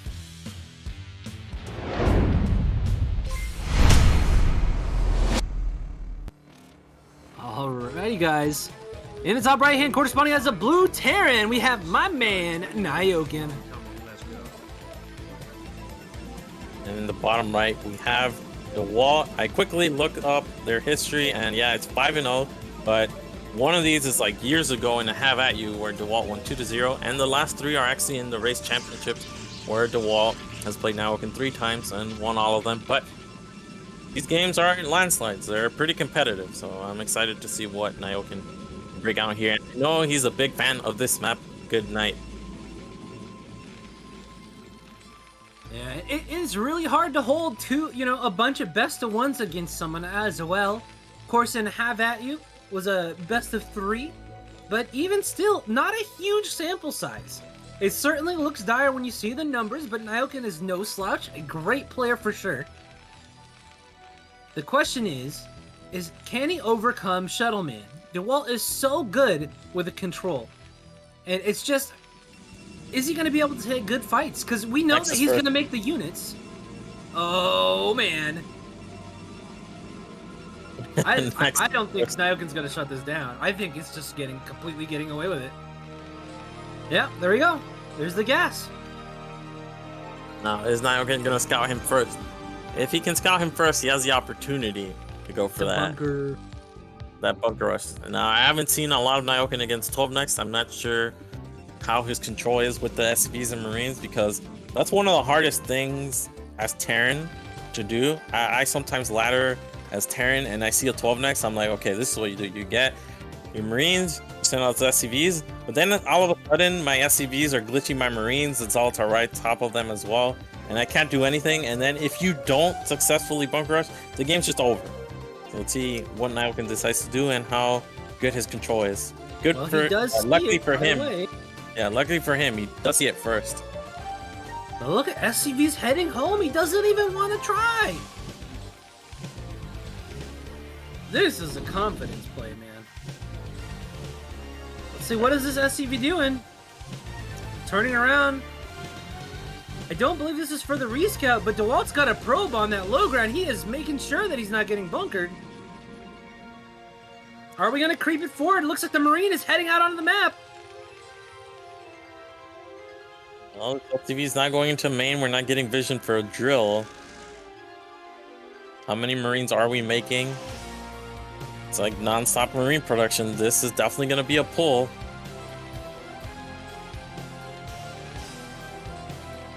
Man, if I was a Terran, this 12 next would tilt the hell out of me, man. We already have 2 gates on the ground. Core coming up in just a second. Yeah, and this is the safe variant of 12 Nexus. We're getting double gate really fast. We're cutting some probes to allow that, and here we go. It's gonna be the probe is seeing. Yeah. Oh, we're not seeing the pull quite yet. I think this is actually a great move, though, from Nyokin to come in here and verify what's going on in DeWalt's main before he commits to a crazy move out. Now, we do have Marines coming out here with a Vulture, but we don't see anything extremely excessively wild right now.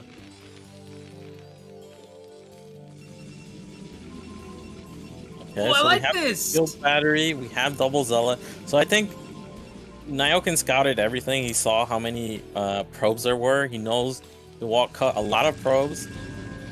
So he decided, okay, I'm not gonna go for it. And in addition, we have a shield battery. This is a lot of minerals that were invested or lost from DeWalt. Like, he has his Vulture out on the map. I think that's it on the left side of the map. This can potentially catch DeWalt off guard. If he gets something like 2 or 3 probes with this Vulture, I don't even think Nyokin is that bad economically here.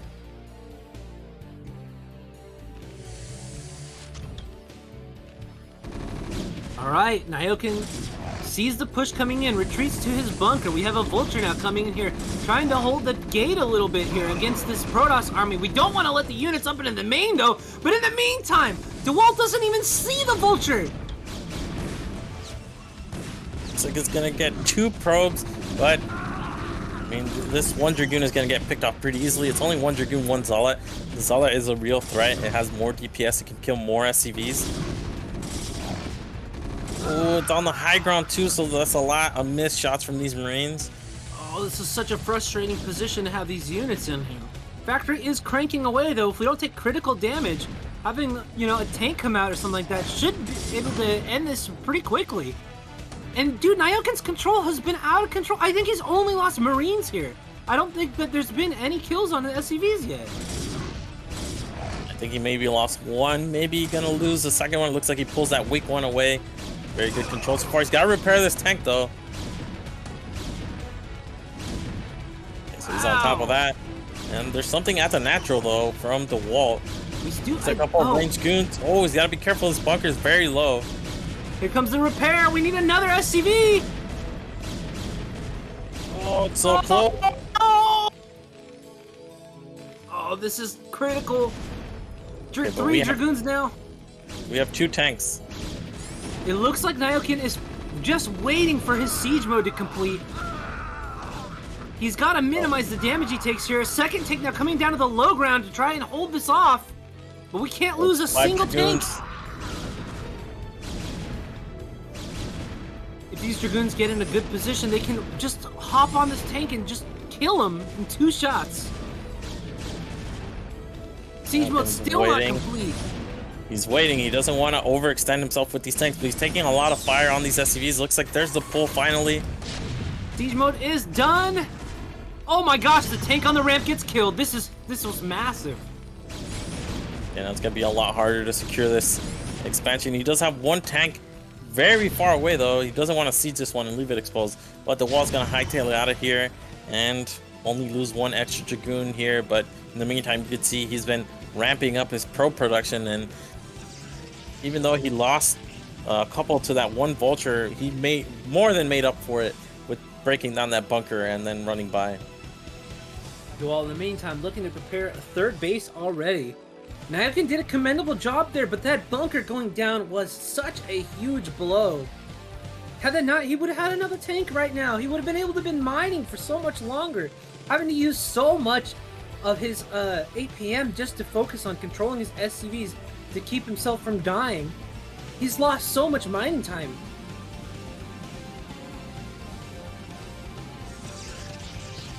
The wall pretty confident, just gonna take the third base. And now been trying to get out on the map with some vultures. Gotta be careful, really can't bleed off any units here.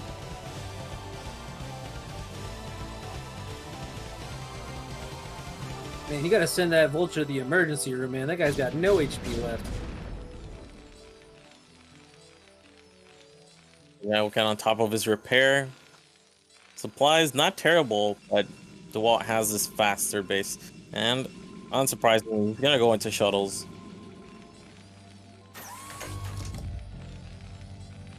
Oh man, and this is a very ambitious third command center. We've lost an early game tank. We only have 2 factories, and we're going into that third command center. Sure, DeWalt has the third nexus, but I just feel like it's gonna be very difficult. I feel like this feels like a very calculated risk. I think this that is nice. Oh, can he get? Looks like 1 probe. Ooh. Anyways, I feel like this is certainly a concession to the amount of damage that he's taken. I think Nayokin certainly feels like he needs to make something happen for himself to get himself in this game. But here we go. Shuttle looks like it's unloading into the main here, and it's gonna cancel, or it's not gonna cancel, but it's certainly going to delay this CC for a very long time. This could still be a cancel. Reaver does 100. First shot, Zoltar wiping away at that command center, and it's gonna be canceled. Oh my gosh. Was that even a cancel? We do have Mayokin with a lot of mills. Oh, yeah. I think at least it was, but that command center was about 60% done, so really gonna slow down Nayokin here. Really unfortunate turn of events. Nayokin, not to be deterred though, makes the CC right on top of the old CC.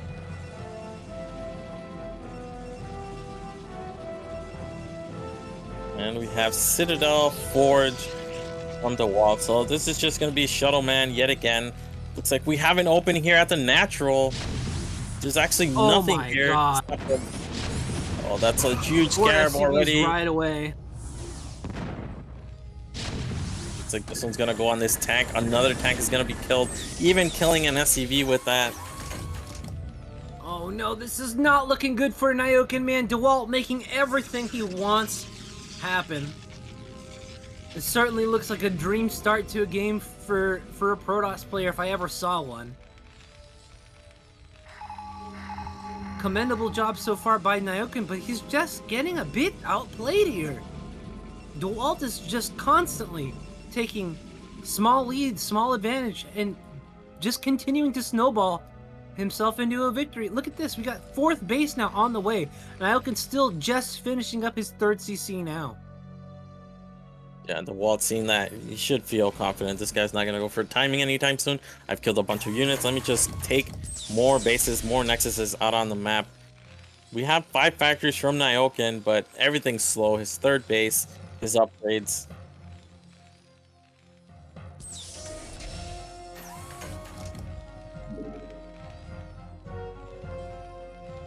There we go, double shuttle now. Only a single turret here, not even any siege tanks, so nothing to deter these units from doing whatever they want. They're going into the main!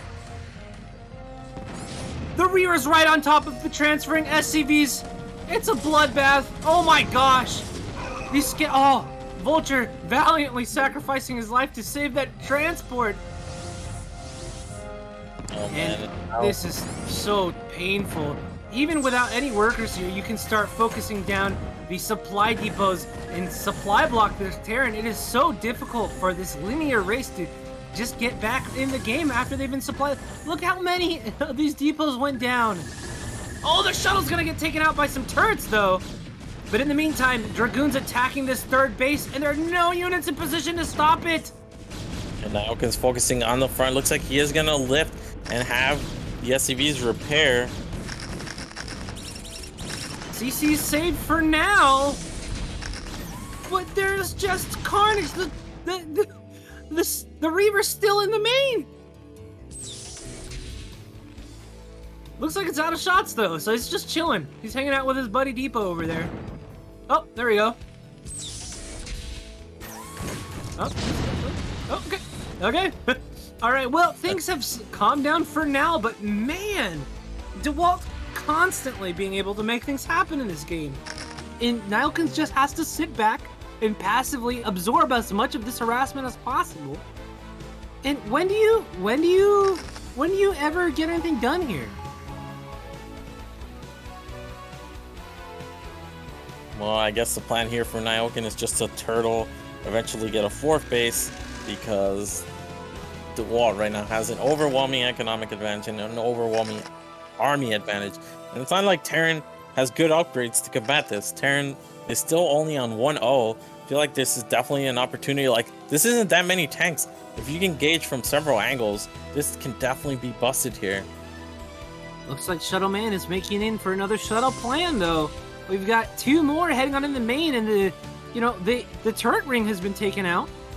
So this is a very exposed main base right now.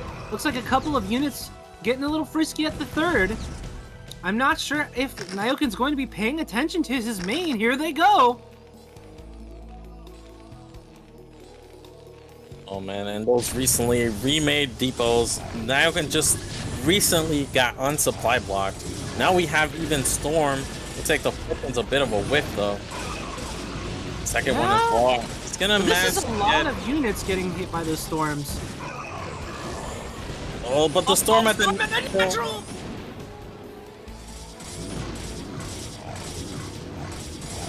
Oh man, and more depots going down. It's complete chaos here in Nyoken's base. The shuttle's even gonna escape here. Oh man, Nyoken is just getting torn apart by DeWalt's multitask. I feel like any moment an OSHA lawsuit is gonna come down and Nyoken's gonna have to deal with these workers' rights. Cause oh my god, all these SCVs are just getting completely slaughtered. Yeah, transfers all over the place trying to avoid the storm. We even have a Sare. This Sare is just a tank turret fire so the shuttles can funnel units in. And I mean, DeWalt is relentless. He's just constantly expanding behind this. He's even adding gateways at the bottom left main. See, probes just arriving to this new healthy 5th base. Now can scans, sees everything that's going on, sees the 5th base, sees the 4th base. I'm surprised he didn't GG there. Usually when you see the mass scans, Terran realizes what's going on, and I mean, it's still only 1-0 Terran. Everything has gone poorly for Nyoken here. Even have a Wraith to deal with some of these shuttles. I feel like we need to give Nyoken a cup so he can get on those streets and start asking for spare change, man. He hasn't been able to mine all game. And once again, here comes Shuttle Man. Well, just trying to get out. Can't. Looks like this is going to be the big bust. How many Zouts are actually in here? Oh man, so many Zouts unloading on top of these tanks. High Templars as well. Oh my Huge god. storms. Gigantic storms blanket everything, and Nyoken is finally forced to GG. Man, what a surgical dismantling of all of Nyoken's plans. What an excellent game by DeWalt. Really, you know, a valiant effort by Nyoken, but this just goes to show why DeWalt is DeWalt. He's the king, man. And this is, I mean, Danny getting taken out. This is what we were talking about, right? This is the cascade effect. Now DeWalt is just gonna go on and take the rest of the Terrans apart, man. You've got Ultra and you got Terror left. Does it even matter who you send out? Is DeWalt ever gonna lose? I don't know. I don't think so, man.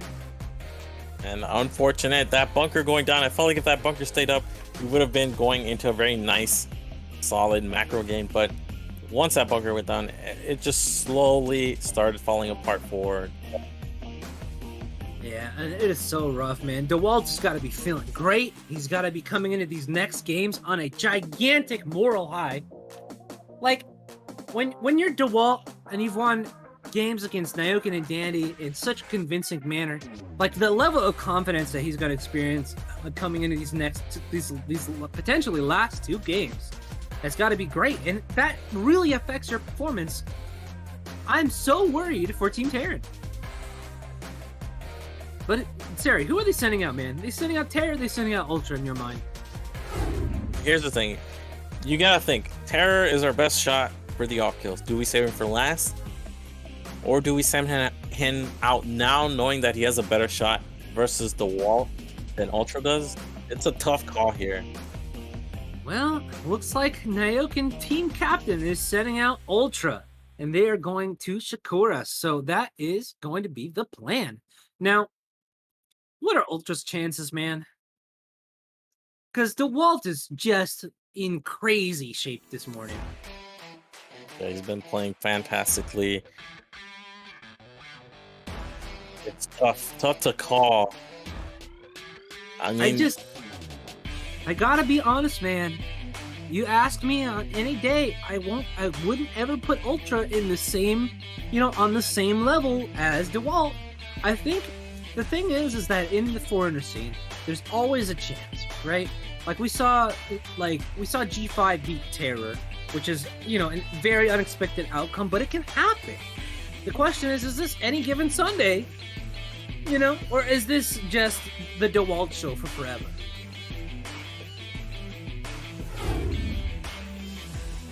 that is true. I mean, I think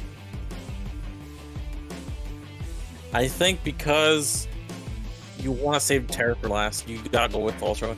And even if it is like a 15-20% chance only, you just go for it. And if Ultra can get one win here, like taking out the wall would be absolutely massive for Team Terran.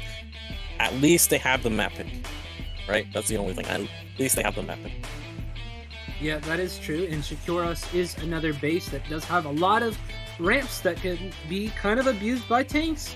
But it is, it's not like Return of the King. It's much more standard. I think it's significantly easier to play. And the third is in a much better position for Protoss. And then you have these kind of like nice... There's lots of places, again, for Shuttleman to kind of fly around and have some high ground protecting him, I'm worried, but I don't want to count all the chickens before they hatch, man. I do think that Ultra has a shot, but it's going to be an uphill battle from now on. Oh, for sure, for sure.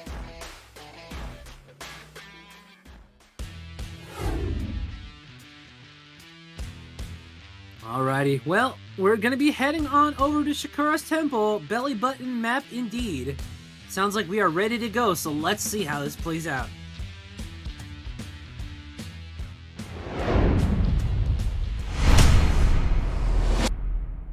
If you remember from yesterday, this was Eriador against Dandy. So that was a great match as well. We'll see what strategies players go for here.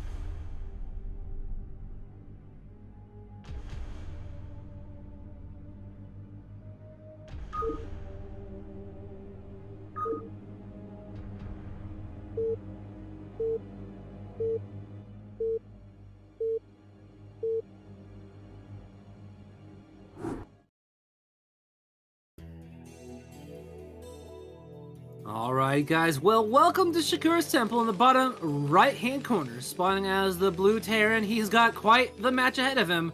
We have Ultra.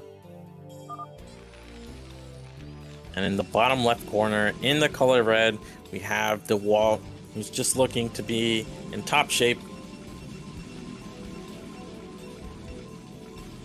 Okay. Well, what is the game plan for Ultra? Are we going to see another 2-fact? Are we going to see another timing attack? Or was it a good enough demonstration that, that's not going to work versus DeWalt? What do you do as Ultra in this situation? I think, realistically, Ultra should know that he is certainly the underdog in this situation, right? So is he the type of player that goes for timing, that tries to make something happen early? Or does he try to weather the storm of shuttles heading on everywhere in his base and try to make it a macro game? Well, the only time we've seen DeWalt lose against Terran has been against Mihu, and Mihu is someone who puts on the pressure and takes really good engagements with its unit control. So the recipe the success against the wall is putting pressure on him, not letting him reign supreme with his shuttle harass, where he's really feeling comfortable in the mid game is when he gets those reavers out, gets those speed shuttles out, and just puts the pressure constantly on Terran. And well, Ultra plays more macro oriented than either Dandy and Terror. He plays somewhat like Nyoken. So we'll see if he mixes it up or if he's just gonna go with what he's most comfortable with. Alrighty, guys. Well, while this game is still getting underway, just want to bring up one more time, guys. We are still quite far off from the goal to make Season 2 Race Championships happen. So, just if you take a look at the bar at the very bottom of the screen, we have to make it a $2,000. We are only at 684. While not a paltry amount, we certainly definitely need to keep those donations rolling in if we want to see Season number 2. So, if you guys really do enjoy the programming that has been put on by Zero here and the casters that he's been bringing on, please consider making another donation to the stream. We'd really love to do another season of this for you guys.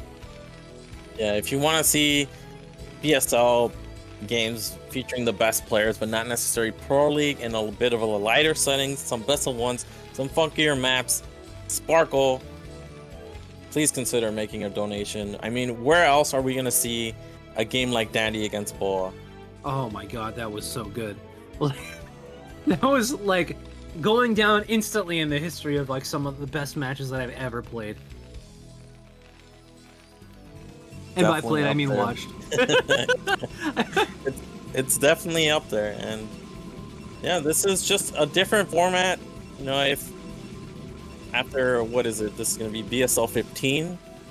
You have the long tournament setting, but then you have, I guess this is somewhat like the off season. You have these high level matches in another event as well.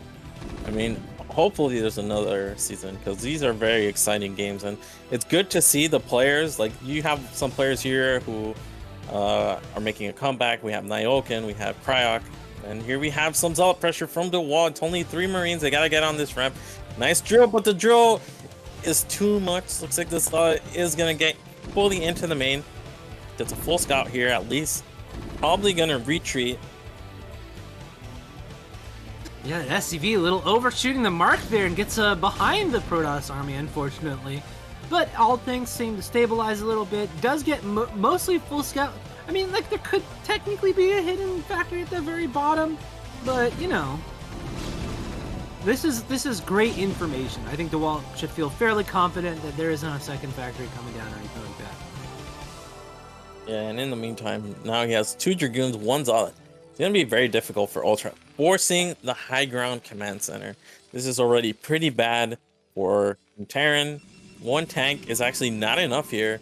I think Ultra actually has to commit and make more Marines to eventually take the low ground. Maybe he's going to wait for Siege. That's also an option here. Wow, an SCV scout even gets denied by that Dragoon there at the natural expansion, so he does see that the natural expansion has come down for DeWalt, so that's good information, but unfortunate that he wasn't able to get up in that main. And as you said, it's going to be very difficult to get down this ramp. Look at this, the probe even hanging out here. So because he forced the high ground command center, or he was forced into a high ground command center, I think Ultra is just going to wait for Siege. Usually, you want to get a bunker before the Dragoon gets to your natural, but because the Zealot was so fast with that probe, DeWalt was able to take control of the low ground, which is something you don't usually see anymore. But it's not terrible. I mean, DeWalt invested a lot of units in the early game. We're going to see this Nexus finish slightly later than the command center, but because the command center has to float over, it's about equalized in timing. Here we go, and we do have Siege finally finishing here, and wow, the bunker instantly gets blown the heck up. Look at these annoying Dragoons sitting at the top of that expansion. Going to continue to deny the CC from getting down for quite a while here. Slowly creeping these tanks forward here. DeWalt not going to be looking to commit his very, very important Dragoons to any sort of additional harassment, I would think. So looks like things have started to even out here as the command center finally gets to land, and we get to we get the natural expansion mining finally rolling. So only a few seconds faster for DeWalt. Not too bad there for Ultra. Oh, quick second gas here from DeWalt. And a bunker with a turret here for Ultra, just some extra security.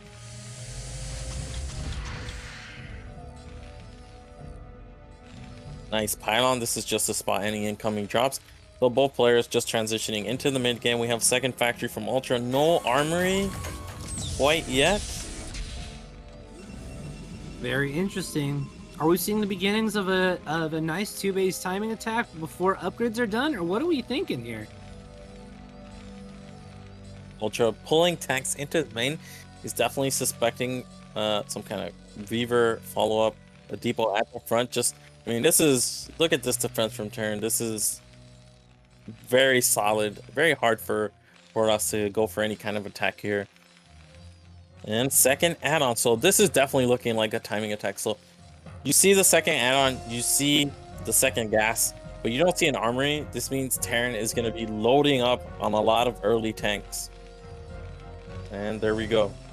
It sounds good to me, man. I love all these conciliatory moves that Ultra is making to just kind of hedge against what he knows DeWalt likes to play like.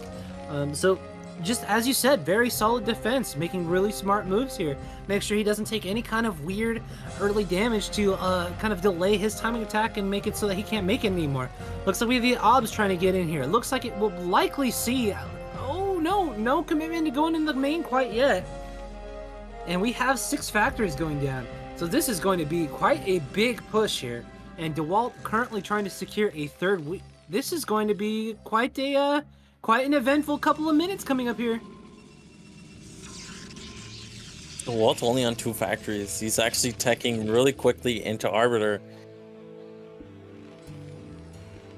He doesn't have like this observer scout. It's actually, there's no turret defense here. So he's doing the double scout so that one dies but the other one gets in. But there's actually a gap in the what is it called? The turret ring. Turret ring. Ultra. And he's gonna get in. He's gonna see these 6 factories. See the late no. armory.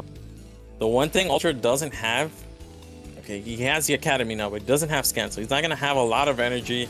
This Arbiter is quite fast, but at the expense of, I mean, a lot of units. The wall only now jumping up to 4, 5 gateways, and it's still up against 6 factories. Alrighty, here they come. Pink's starting to make an aggressive move forward here. Ob's is seeing everything.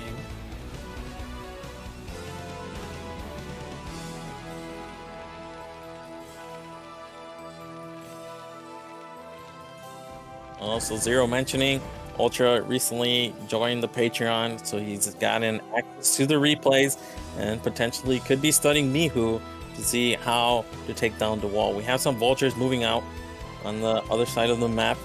These are very important to get mines laid in the enemy territory so you can focus or distract them from the main goal of the push.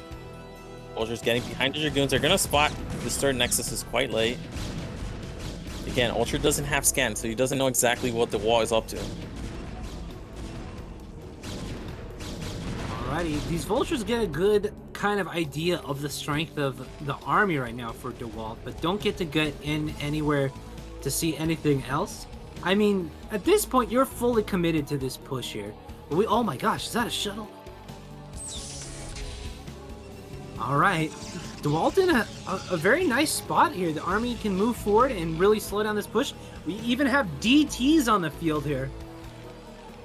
Only 2 scans. That is going to be a very big obstacle for any kind of push to come across and deal with. Yeah, but Ultra's not going for it. He's playing defensively, which is bizarre with a 6-top. And I guess he's waiting for some Goliaths. Looks like that's Goliath range being researched. He's unsieging the tanks in the main. He has something like 12 tanks, but he's really got to go. He's got to go now. Yeah, it's almost like he was trying to 6-fact to take his third. Like, it's very strange. But I mean, his army does need to start creeping forward, but instead he's creeping towards the third. These are critical mines here to cut off any retreat path from the unit.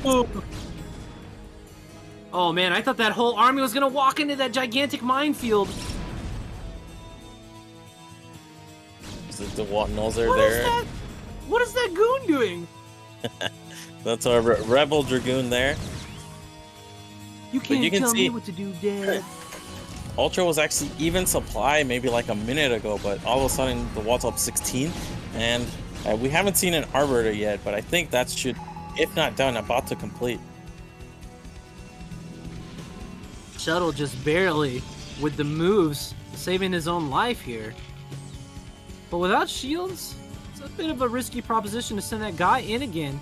Dark Templar here though, and again, there's only a few scans here, so if you constantly send one Dark Templar in at a time, you can seriously delay the ability of this army to get across the map without taking a bunch of losses.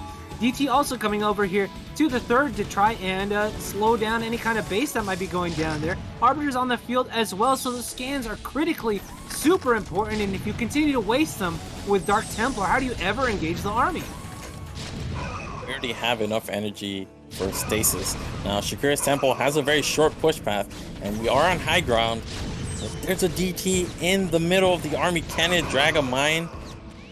It's looking. You can see he's not attacking quite yet. He's looking for the mine drag. Oh! Very reasonable mine drags there. Could have been much worse, but gets a tank, gets some vultures. But the wall's just buying time. He's not in any rush to engage. Arbiters are gaining energy. He's adding more gateways. He's making more units out of them. He knows the Ultra really invests. Oh my god, look at this!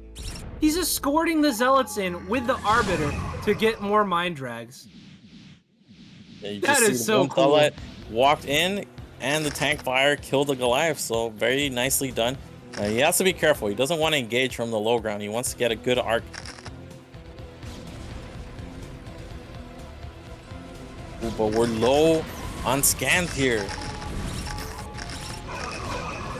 Looks like it's go time. Shuttle heading on over on into this main tank line. Wow, very, very big whiff with the initial stasis. Gets one tank and two vultures, and that's it. But man, there's so much Protoss here, and where are all the supplementary units? The vultures, the Goliaths. It's just tanks here, and that is not what you want to be fighting this. Now tanks shooting up half uphill. And critically, I think Ultra is officially out of scans. That last scan was the only one he had left. We can see now the units are gonna stop shooting these units that are under the Arbiter's cloak. We see Ultra with a full retreat, and the timing has been defended pretty easily by the wall-to-wall. Has superior tech now. There's even a DT here just to be annoying and deny potentially the third command center, but we're down to 4 tanks. We don't have starport tech. We don't have +2 on the way, and the wall can just freely expand now. Wow, what insane moves, dude. I cannot believe I can't believe he was using the Arbiter like that. That was so cool. Just sending in one Zealot at a time. He's forced a ton of scans with the DTs. What a great play to play for the Comsat energy of all things. Yeah, he was very patient. He kept like just one Zealot, and the Arbiter required a scan, and eventually Ultra just ran out. Couple of these mines going off is nice, but that is not anywhere near enough damage. We're taking 4th and 5th base simultaneously right now. And we're gonna see big Protoss. The CC is just starting at the 3rd now. And, oh yeah, that's right. And we don't have upgrades right now. Don't even have a starport. There it is finally, but that is so late in comparison to the Arbiter tech. We're gonna have like 4 Arbiters before we have the first vessel. That is a lot of Arbiters, sir. That's going to be a whole heck of a lot of stasis. He's already taken great advantageous trades against the Terran army, significantly cut down on the tank count, forced, Ultra all the way back in his natural expansion. Man, it's going to be forever before Terran can put together another push. We are setting up for a recall potentially. There's one observer in the main. It doesn't actually see a lot of mines. Ultra likes to place that closer in, but there's not a lot of defense. Couple of tanks. Looks like the turret is shooting. The Arbiter has a lot of health. It's gonna want to recall on top of these tanks. That's a huge recall. Oh my gosh, and it's only Vultures here now that basically the only tank got taken out. There's one more in the back, and looks like some are popping out now out of the factories. Random shuttle came in and unloaded on one attack. Looks like another tank gets taken out. So Ultra will defend, but we see movement in the middle of the map. This could open up the possibility of an attack at the third base. Oh my god, a second recall. In the insta GG, Ultra gets taken out. Huge moves by DeWalt. This man, can he be stopped? Second recall was absolutely massive as well, and with having barely cleaned up the first one, I mean, there were still units from the first recall there. Just impossible for DeWalt. For Ultra to deal with that. Man, these games have been crazy. DeWalt is on a tear. We are at the final Guardian for the Terran team. Terror is the last one, and he has got so much Protoss to go through. Not only does he have DeWalt, he also has Bonistil. He also has Dragon and even Tech. He has to win so many games in a row, man. This is, oh man, what? I mean, he's just standing in front of 4 Protoss Titans just staring down at him. And it's just, there's just one last guy. What does he do? Looks like he goes Revolver. Always a good map for Terror's Protoss. Now, I remember, I think the win rate for Terror against the Wall is similar to Danny's, but there was one event where they had to play best of 5 off 5 games played, and Terror actually won 5-0, and this was early last year, maybe like a year ago. So definitely someone who can take out the Wall.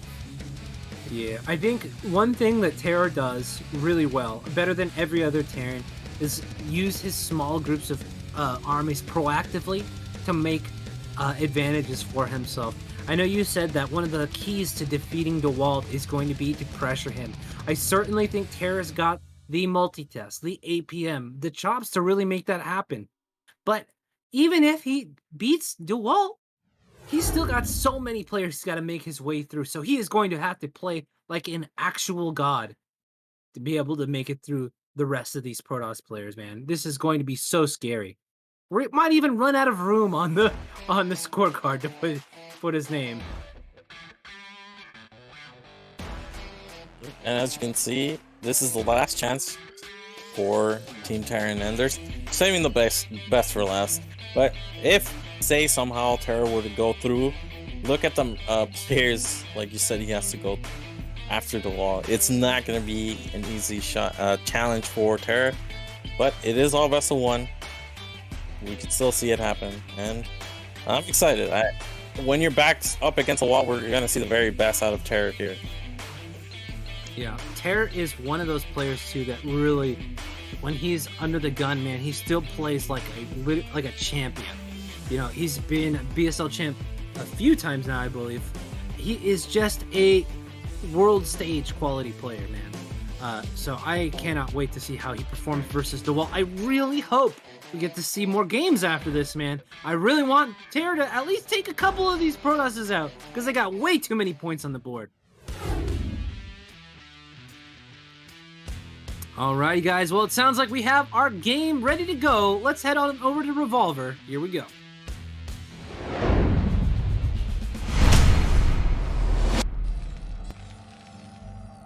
Alrighty, guys. Spawning here in the top left-hand corner as the final Terran in the tournament, we have the red Terran, Terror. And in the bottom right corner, we have the Protoss champion, the one and only DeWalt. Alrighty, well, already starting in cross spawns. Now, This cross is a big spawns, old map, too. Cross spawn on Revolver. This is already a good map for 12 Nexus. I've seen DeWalt go 12 Nexus on this map. We just saw him go against Nyoken on Goodnight.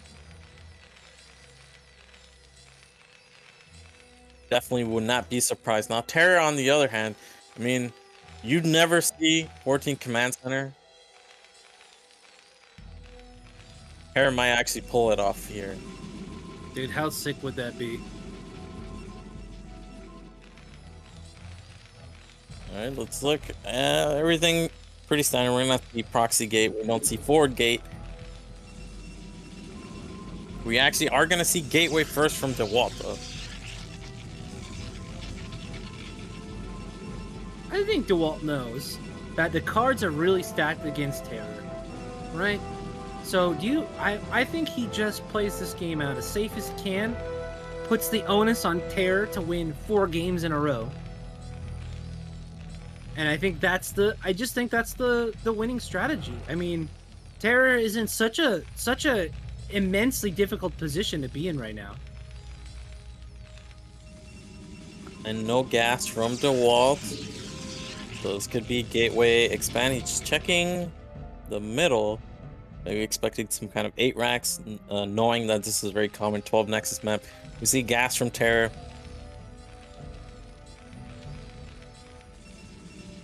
And gas from Dawid. So this is probably just going to be 1 or 2 Zealot pressure. And then going into Dragoons. Terra, meanwhile, getting some city. Gas started mining just now. Are you a little surprised by Terra's approach to this game? This is one of our players that is not afraid to pull out the creative, the wonky, the unexpected type of builds. And instead we're going to see just a regular gas expand. Yep, and Terra is actually checking both at JC spawns first with his scout. This will allow him to confirm whether Dawid is nearby or not. And we actually see he's kept only the 1 on gas. So he's actually gonna expand quickly here. And this is actually potentially gonna backfire because he's only gonna have 2 Marines here to deal with this lone Zealot. Very annoying. And there is another little blue speck coming across the way. So additional pressure going to be coming very soon.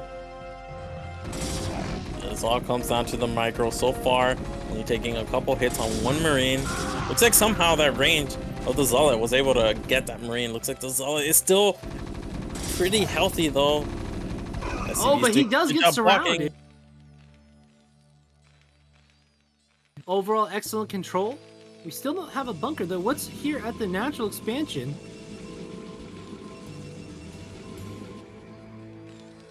Just another Zealot. It's just menacingly sitting there. It's like, you see me? He's asserting dominance, man. Right? That a couple one Marines frontal are pretty low. He's got to be careful. That 1 Marine's dead. But SCVs are actually doing a very good job at damaging the Zealot. But he's forced out so many Marines with these 2 Zealots. Critically, that first Zealot slowed down the command center.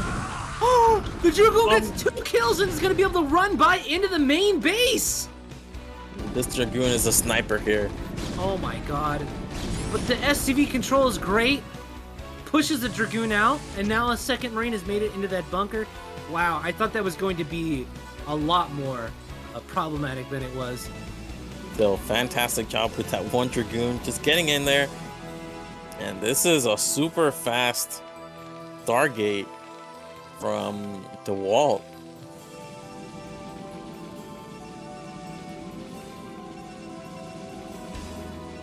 Man, I can't believe that Dragoon got 2 kills. That was ridiculous. Terra is going to have the faster expansion. He did suffer a lot of economic damage, but Dawid did have to invest in all that. That being said, I think because he forced out so many Marines, Dawid's got to be in a good position. 2nd gas right away, so we know we're going to go into carriers, and this is blind carriers, not even a robo. We're only on 1 gate. It can't get any faster than this. Who needs robo if your units all fly anyways, man? Mine's not gonna do nothing this game. I'm actually curious. Is this even goon range? Could he just skip goon range and go +1 air? This Is should be that a the most thing? ridiculous thing.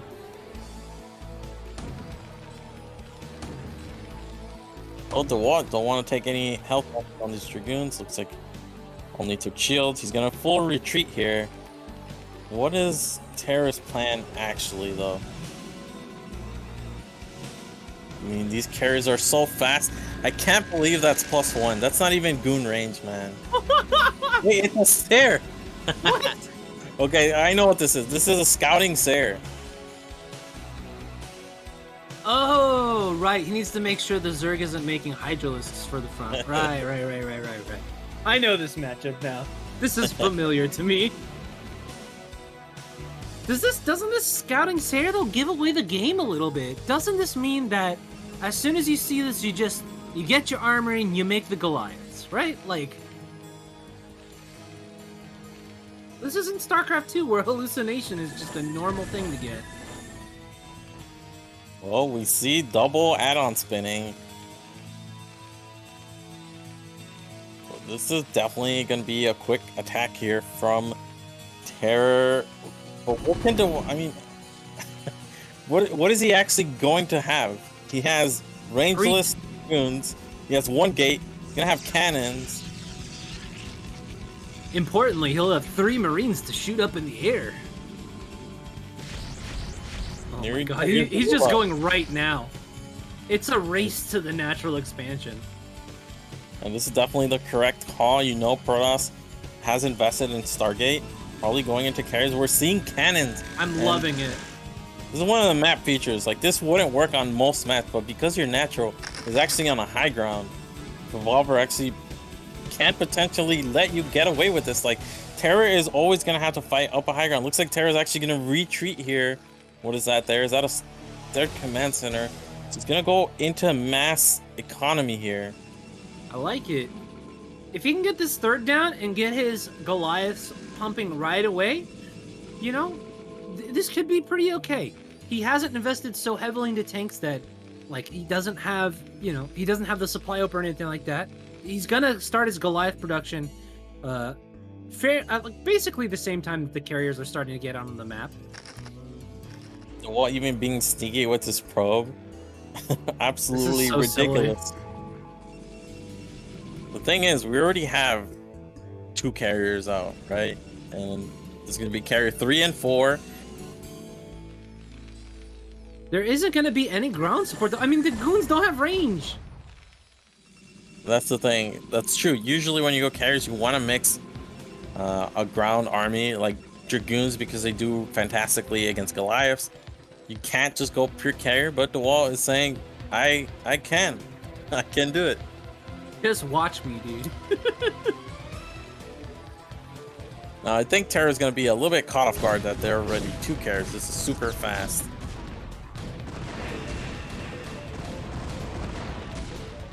These little motorbike men sure are caught off guard. They're like, what the hell is this, man? They're even putting their minds down. Little do they know, there's no ground units, buddy. 1 turret here. Some Marines actually do a good job at killing interceptors. Alive, but 3 very though? little. There aren't that many interceptors right now, though. Yeah, this looks like he doesn't have the interceptor upgrade quite yet. Bro, imagine being that Chad Marine. Pushed away 2 carriers with just a couple of units. That's crazy. Yeah, this would. I mean, if you look at the like the game cinematics or game actual unit size, a Marine is like, I don't know, like 1,000 Marines will lose to a carrier. That's how it makes. But in the game, all right, we got 3 Marines and 1 Goliath. It's 2 carriers. We got a turret to support. We're fine here. It's like 3 dudes on the ground with their rifles fighting a meteor-sized ship.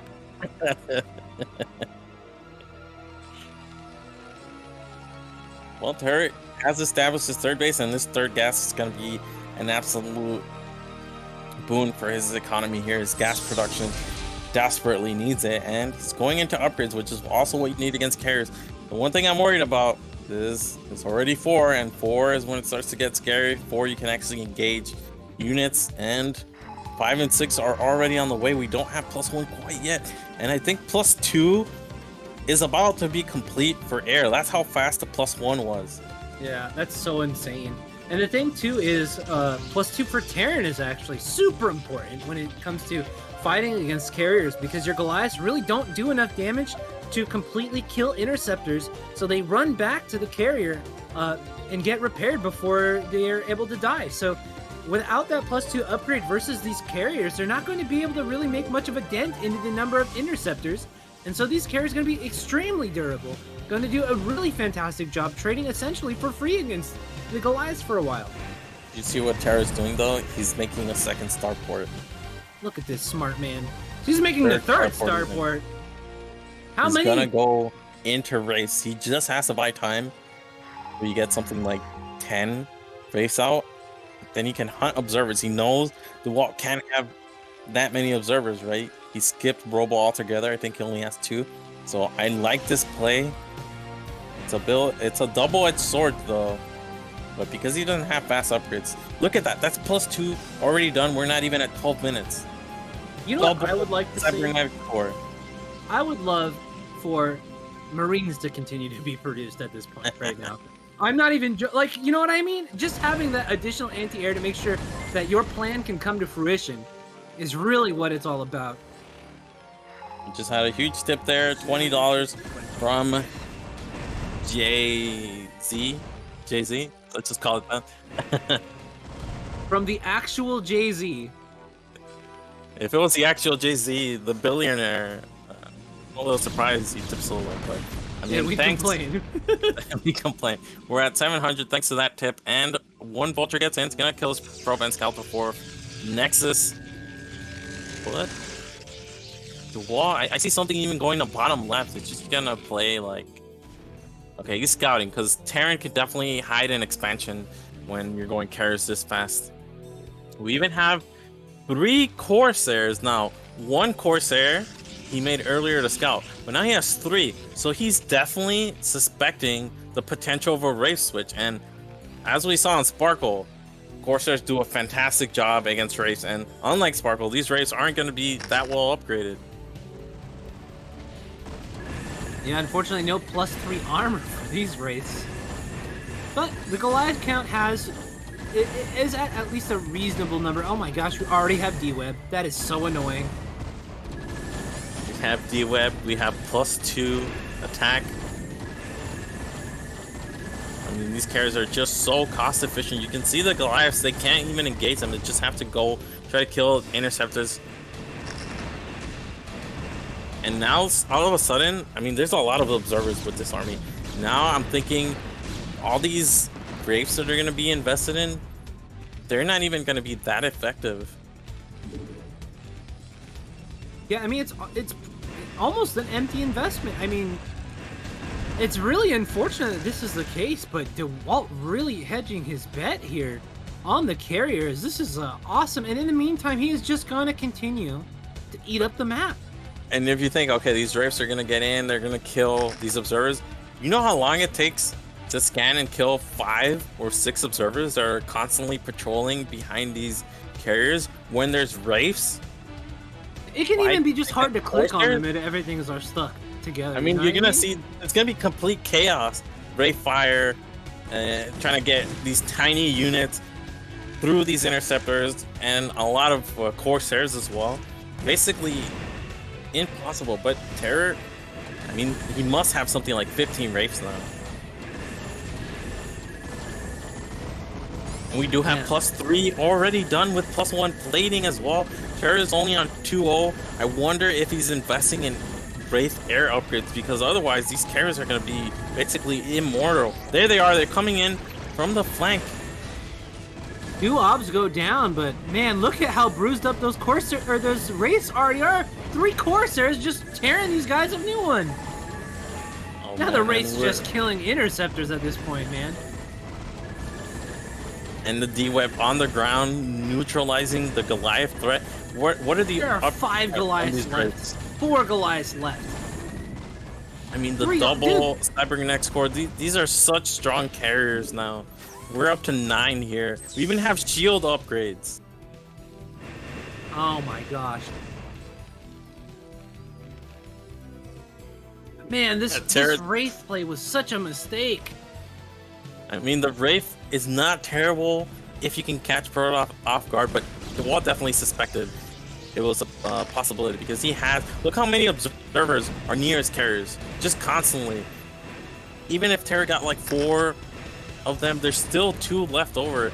Terra does have nice ground upgrades, but the Wraiths, unless he has a 3rd armory, he can't really have any upgrades on them either. Yeah, and the Goliaths are getting outtraded so easily, and there's not the factor count is not crazy, right? Like, we're not seeing a bazillion Goliaths come out at a time, so every time Dawid's able to snipe one of these, it's such a huge deal, and I can't believe this base is getting stopped as well by the, like, 2 ground units that Dawid has. We're actually going into add-ons on those starports. I don't think it's going to be BC. It's Valkyries. Oh my gosh. What is happening? But the thing is, these Valkyries aren't going to have upgrades, and we already have +3, +1 shield carriers, and soon it's going to be 3-2-2, and I mean, Valkyries only do 6 shot per rockets, and if you're reducing that by 1/3, how effective can they even be? And this is a control group of carriers now, with D-Whip support. Oh my gosh. Look at this ground army. Protoss base, dude. D-Web is so impactful here too. And the Wraiths can't even get close to the carriers because of the Corsairs. We haven't seen a single carrier be killed. Oh my god. Look at the D-Webs. They're just blanketing the army. Nothing can get even close to the carriers. Everything's just dying trying to kill interceptors. Wraith's trying to come around from the flank, but immediately Dawid repositions. Look how meticulous he's being with his micro.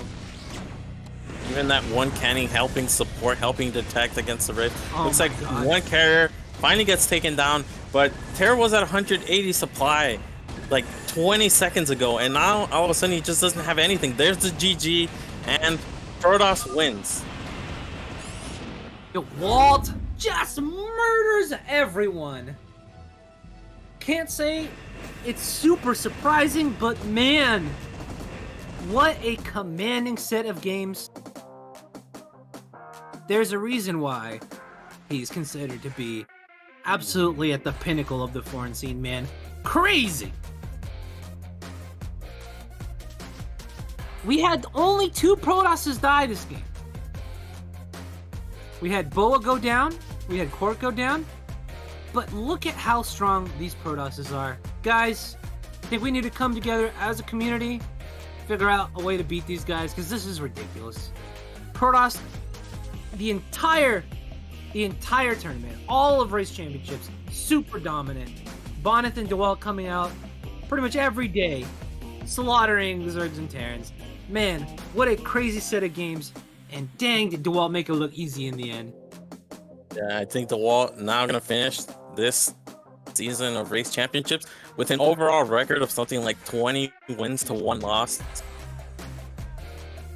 Yeah, he is just absolutely insane, man. But I gotta say, I'm a little disappointed that he didn't get taken out. I really wanted to see some more games today, but it is just so much to ask of the other 2 races to beat players of Dawid and Bonnet's caliber. They're just too good, man. These guys are truly gods, and they certainly have earned the victory for their teams. Yep, and well, you can see 6 points. That means 1, no Bonnet, no Dragon, no tech even required for today. And it all went back to that polypoid game against Dandy. Basically, if Dandy wins there, Terran has a way better shot. If the Walt wins, you could see it could easily snowball and become a landslide. Yeah, but you got to hand it to everybody who's played in the tournament. There's been so many great games across all of the different days. I love that we have these great caliber players coming out here and playing the games for us. I especially love that we didn't have to watch any mirror matchups. It was awesome. Yeah, Uh, fantastic game. Definitely the highlight was the Sparkle game, though. Gonna give a shout out to that. And I mean, that game, fantastic. It really went back and forth, and it just goes to show you can get these games outside of the main BSL tournament. So having this included in the scheduling, I mean, it's exciting. Just seeing a different format with the same players and some new ones, very exciting.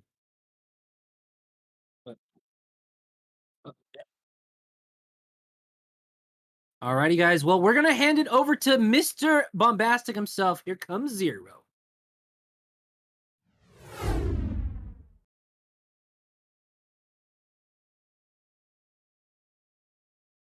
Okay, guys, welcome. Huge thanks to the casters. They, as always, made excellent job. I'm always hyped over here and screaming and doing other things which they have to ignore. So thanks to them.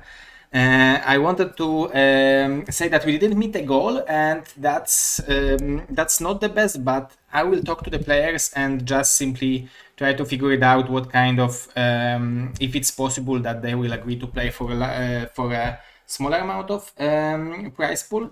This season we have a Protoss who won $500, Terrans won $300, and third place won $200 plus. Each player won $10 for each single game they won, which means Dawid won $160, Terran won $140, Dandy 60, Ziki 50, and so on. So I will calculate that, make a payouts, and then talk to the players if it will be possible. If it will be possible, I will try to make season 2 if I will have the support of the great casters of Mr. Curiosity Dog Holiday, but as well as Mr. Machine, Mr. Gas, Mr. G5, and any other Super Gosu people who were helping and are helping. So huge thanks for all of you guys. Huge thanks for all the donations. It was a fun event, I think, because it was 12 days of...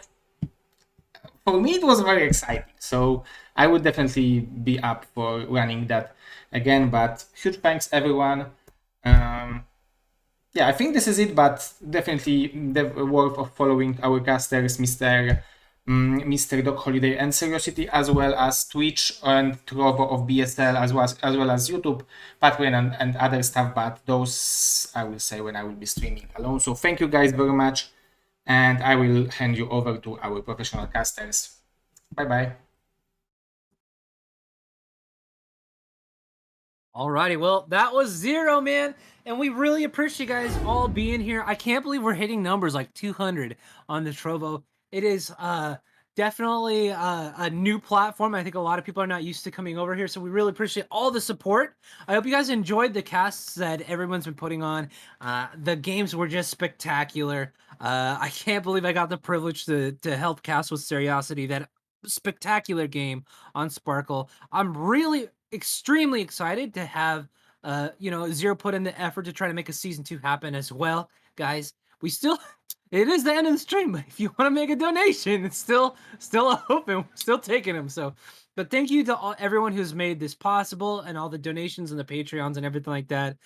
You guys are doing a great job supporting Foreigner StarCraft, and thanks to everyone who's donating their time, their effort to promoting it as well. It was really awesome. I hope you guys are all having a great weekend. Yep. Exciting to cast Brew War games from the best foreigners as always, and this finals did not disappoint. And yeah, I know everyone is used to the Twitch, but we can see we got decent amount of viewers here on Trovo, and there's gonna be more Brood War, more BSL. Soon we're ramping up. The latter stage is about to end for BSL 15. So we're gonna see another big tournament. It's right around the corner, and everyone just tune in for that. Alrighty, guys. I think that's all we have for you, Zero. Do you got anything else? Or are we good to head out? You guys did the best job. Thank you.